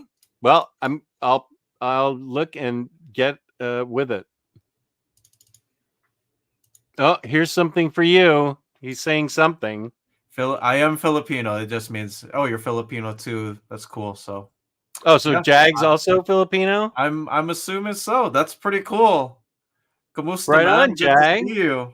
Ayos din naman.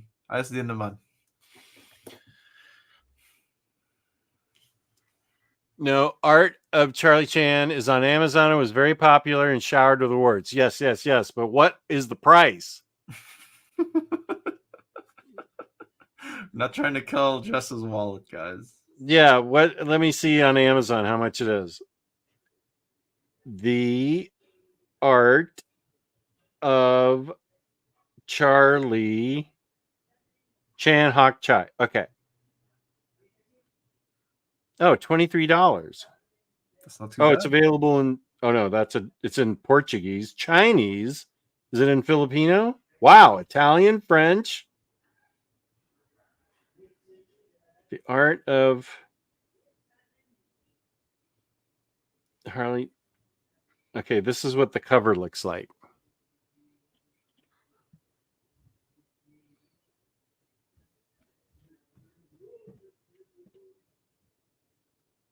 Okay.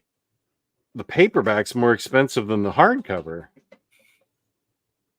New York Times, me, Charlie Chan Hokusai now. Okay. I might get this.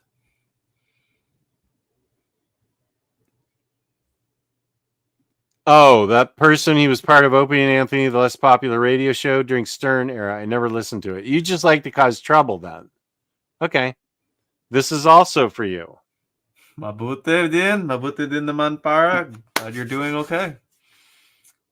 That just means good to see you. Good to see you too, friend. Thank you. That's it. Nice. Jess, are you excited for the draft on Thursday? Yes, I am. Who the Rams going to pick? I don't think they have a first round pick, so They do. It's 19. This year? Yeah, this is the first year since 2016 they've had a first round oh pick. my gosh, because they traded all. Yeah. I know they now need a new defensive tackle. They do. It's a pretty big hole. Yeah. I know they need a defensive edge rusher too. Those are the two, because they have the offensive line solidified. They got the guy from the Lions, and they have a good offensive line. The question here is, do you go for the best player available, no matter who it is, at 19? If there's a really good defensive end or tackle available, I think they'll pick that. But who knows how Les Snead and Sean McVay think? I don't know how they think. So I'm hoping it's a defensive end or defensive tackle, the best one possible. I'll be rooting for your pick. Just go Jags. Okay. Nothing wrong with the Jags. And there's Josh. What up, Josh?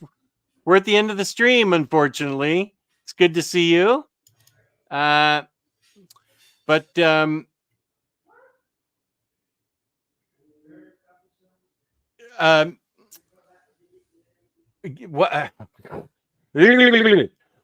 why don't you tell us where we can find you on the internet, all the various places? Of because course. we're going to be on tomorrow at 11:30 a.m. on Very Fine Condition, talking about the DC reprint poll. Mm-hmm. And this is something people have already voted on. So we're giving the results? No. We're announcing it tomorrow. Announcing the beginning. Okay. Poll opens tomorrow. Okay, good. Now I know what I'm talking about. Sort of. So yes, you will see us both on there, but you can of course find me on my YouTube channel at Dom of X, where I will hopefully be uploading some videos soon.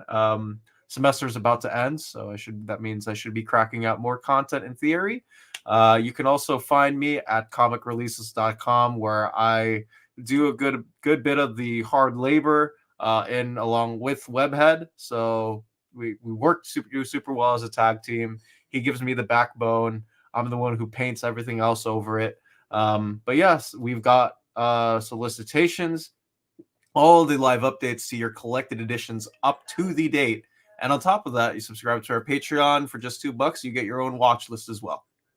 That is a cool feature. And I will get your YouTube channel in the description right after this. YP, what's your schedule looking like this week, Jess? I think it's pretty light, depending on when Bunk can do Crime Corner. I think it's just Omni Bros Monday and Wednesday. And then Saturday is Omnicat and a live comic releases show. And actually, it sounds like I have a lot. And then Sunday is book club at 3. Y'all do so good with comic releases. Thank you, Mr. Adams. Comic releases Patreon. This was such a wonderful stream. Having Dom on was such a treat. Awesome, Kane. Thank you. Take care, everyone. Have an amazing night. See you all next time. You can find me also on, I do have some stuff I'm going to post on Instagram that's been waiting for 5 days since I took the pictures. Omnidogs_vault on Instagram. And you can catch me on my Discord that was created by Cycle Cleveland. And there is my address. No, we are not giving away an IST gift card. Doug, thank you. So peace and love. It was great having Dom on the show. What a great guy, and what a great time we had. I look forward to seeing him again tomorrow. And peace and love. I hope everybody's doing well. Thank you for watching. You guys are great. And I love everybody in the chat. You guys were awesome. Thank you so much. And I'm going to play us out with my theme of Baturdays. Thank you. And the best thing ever is that Omar's daughters go around singing the Baturdays theme song. I know it drives them nuts. Baturdays,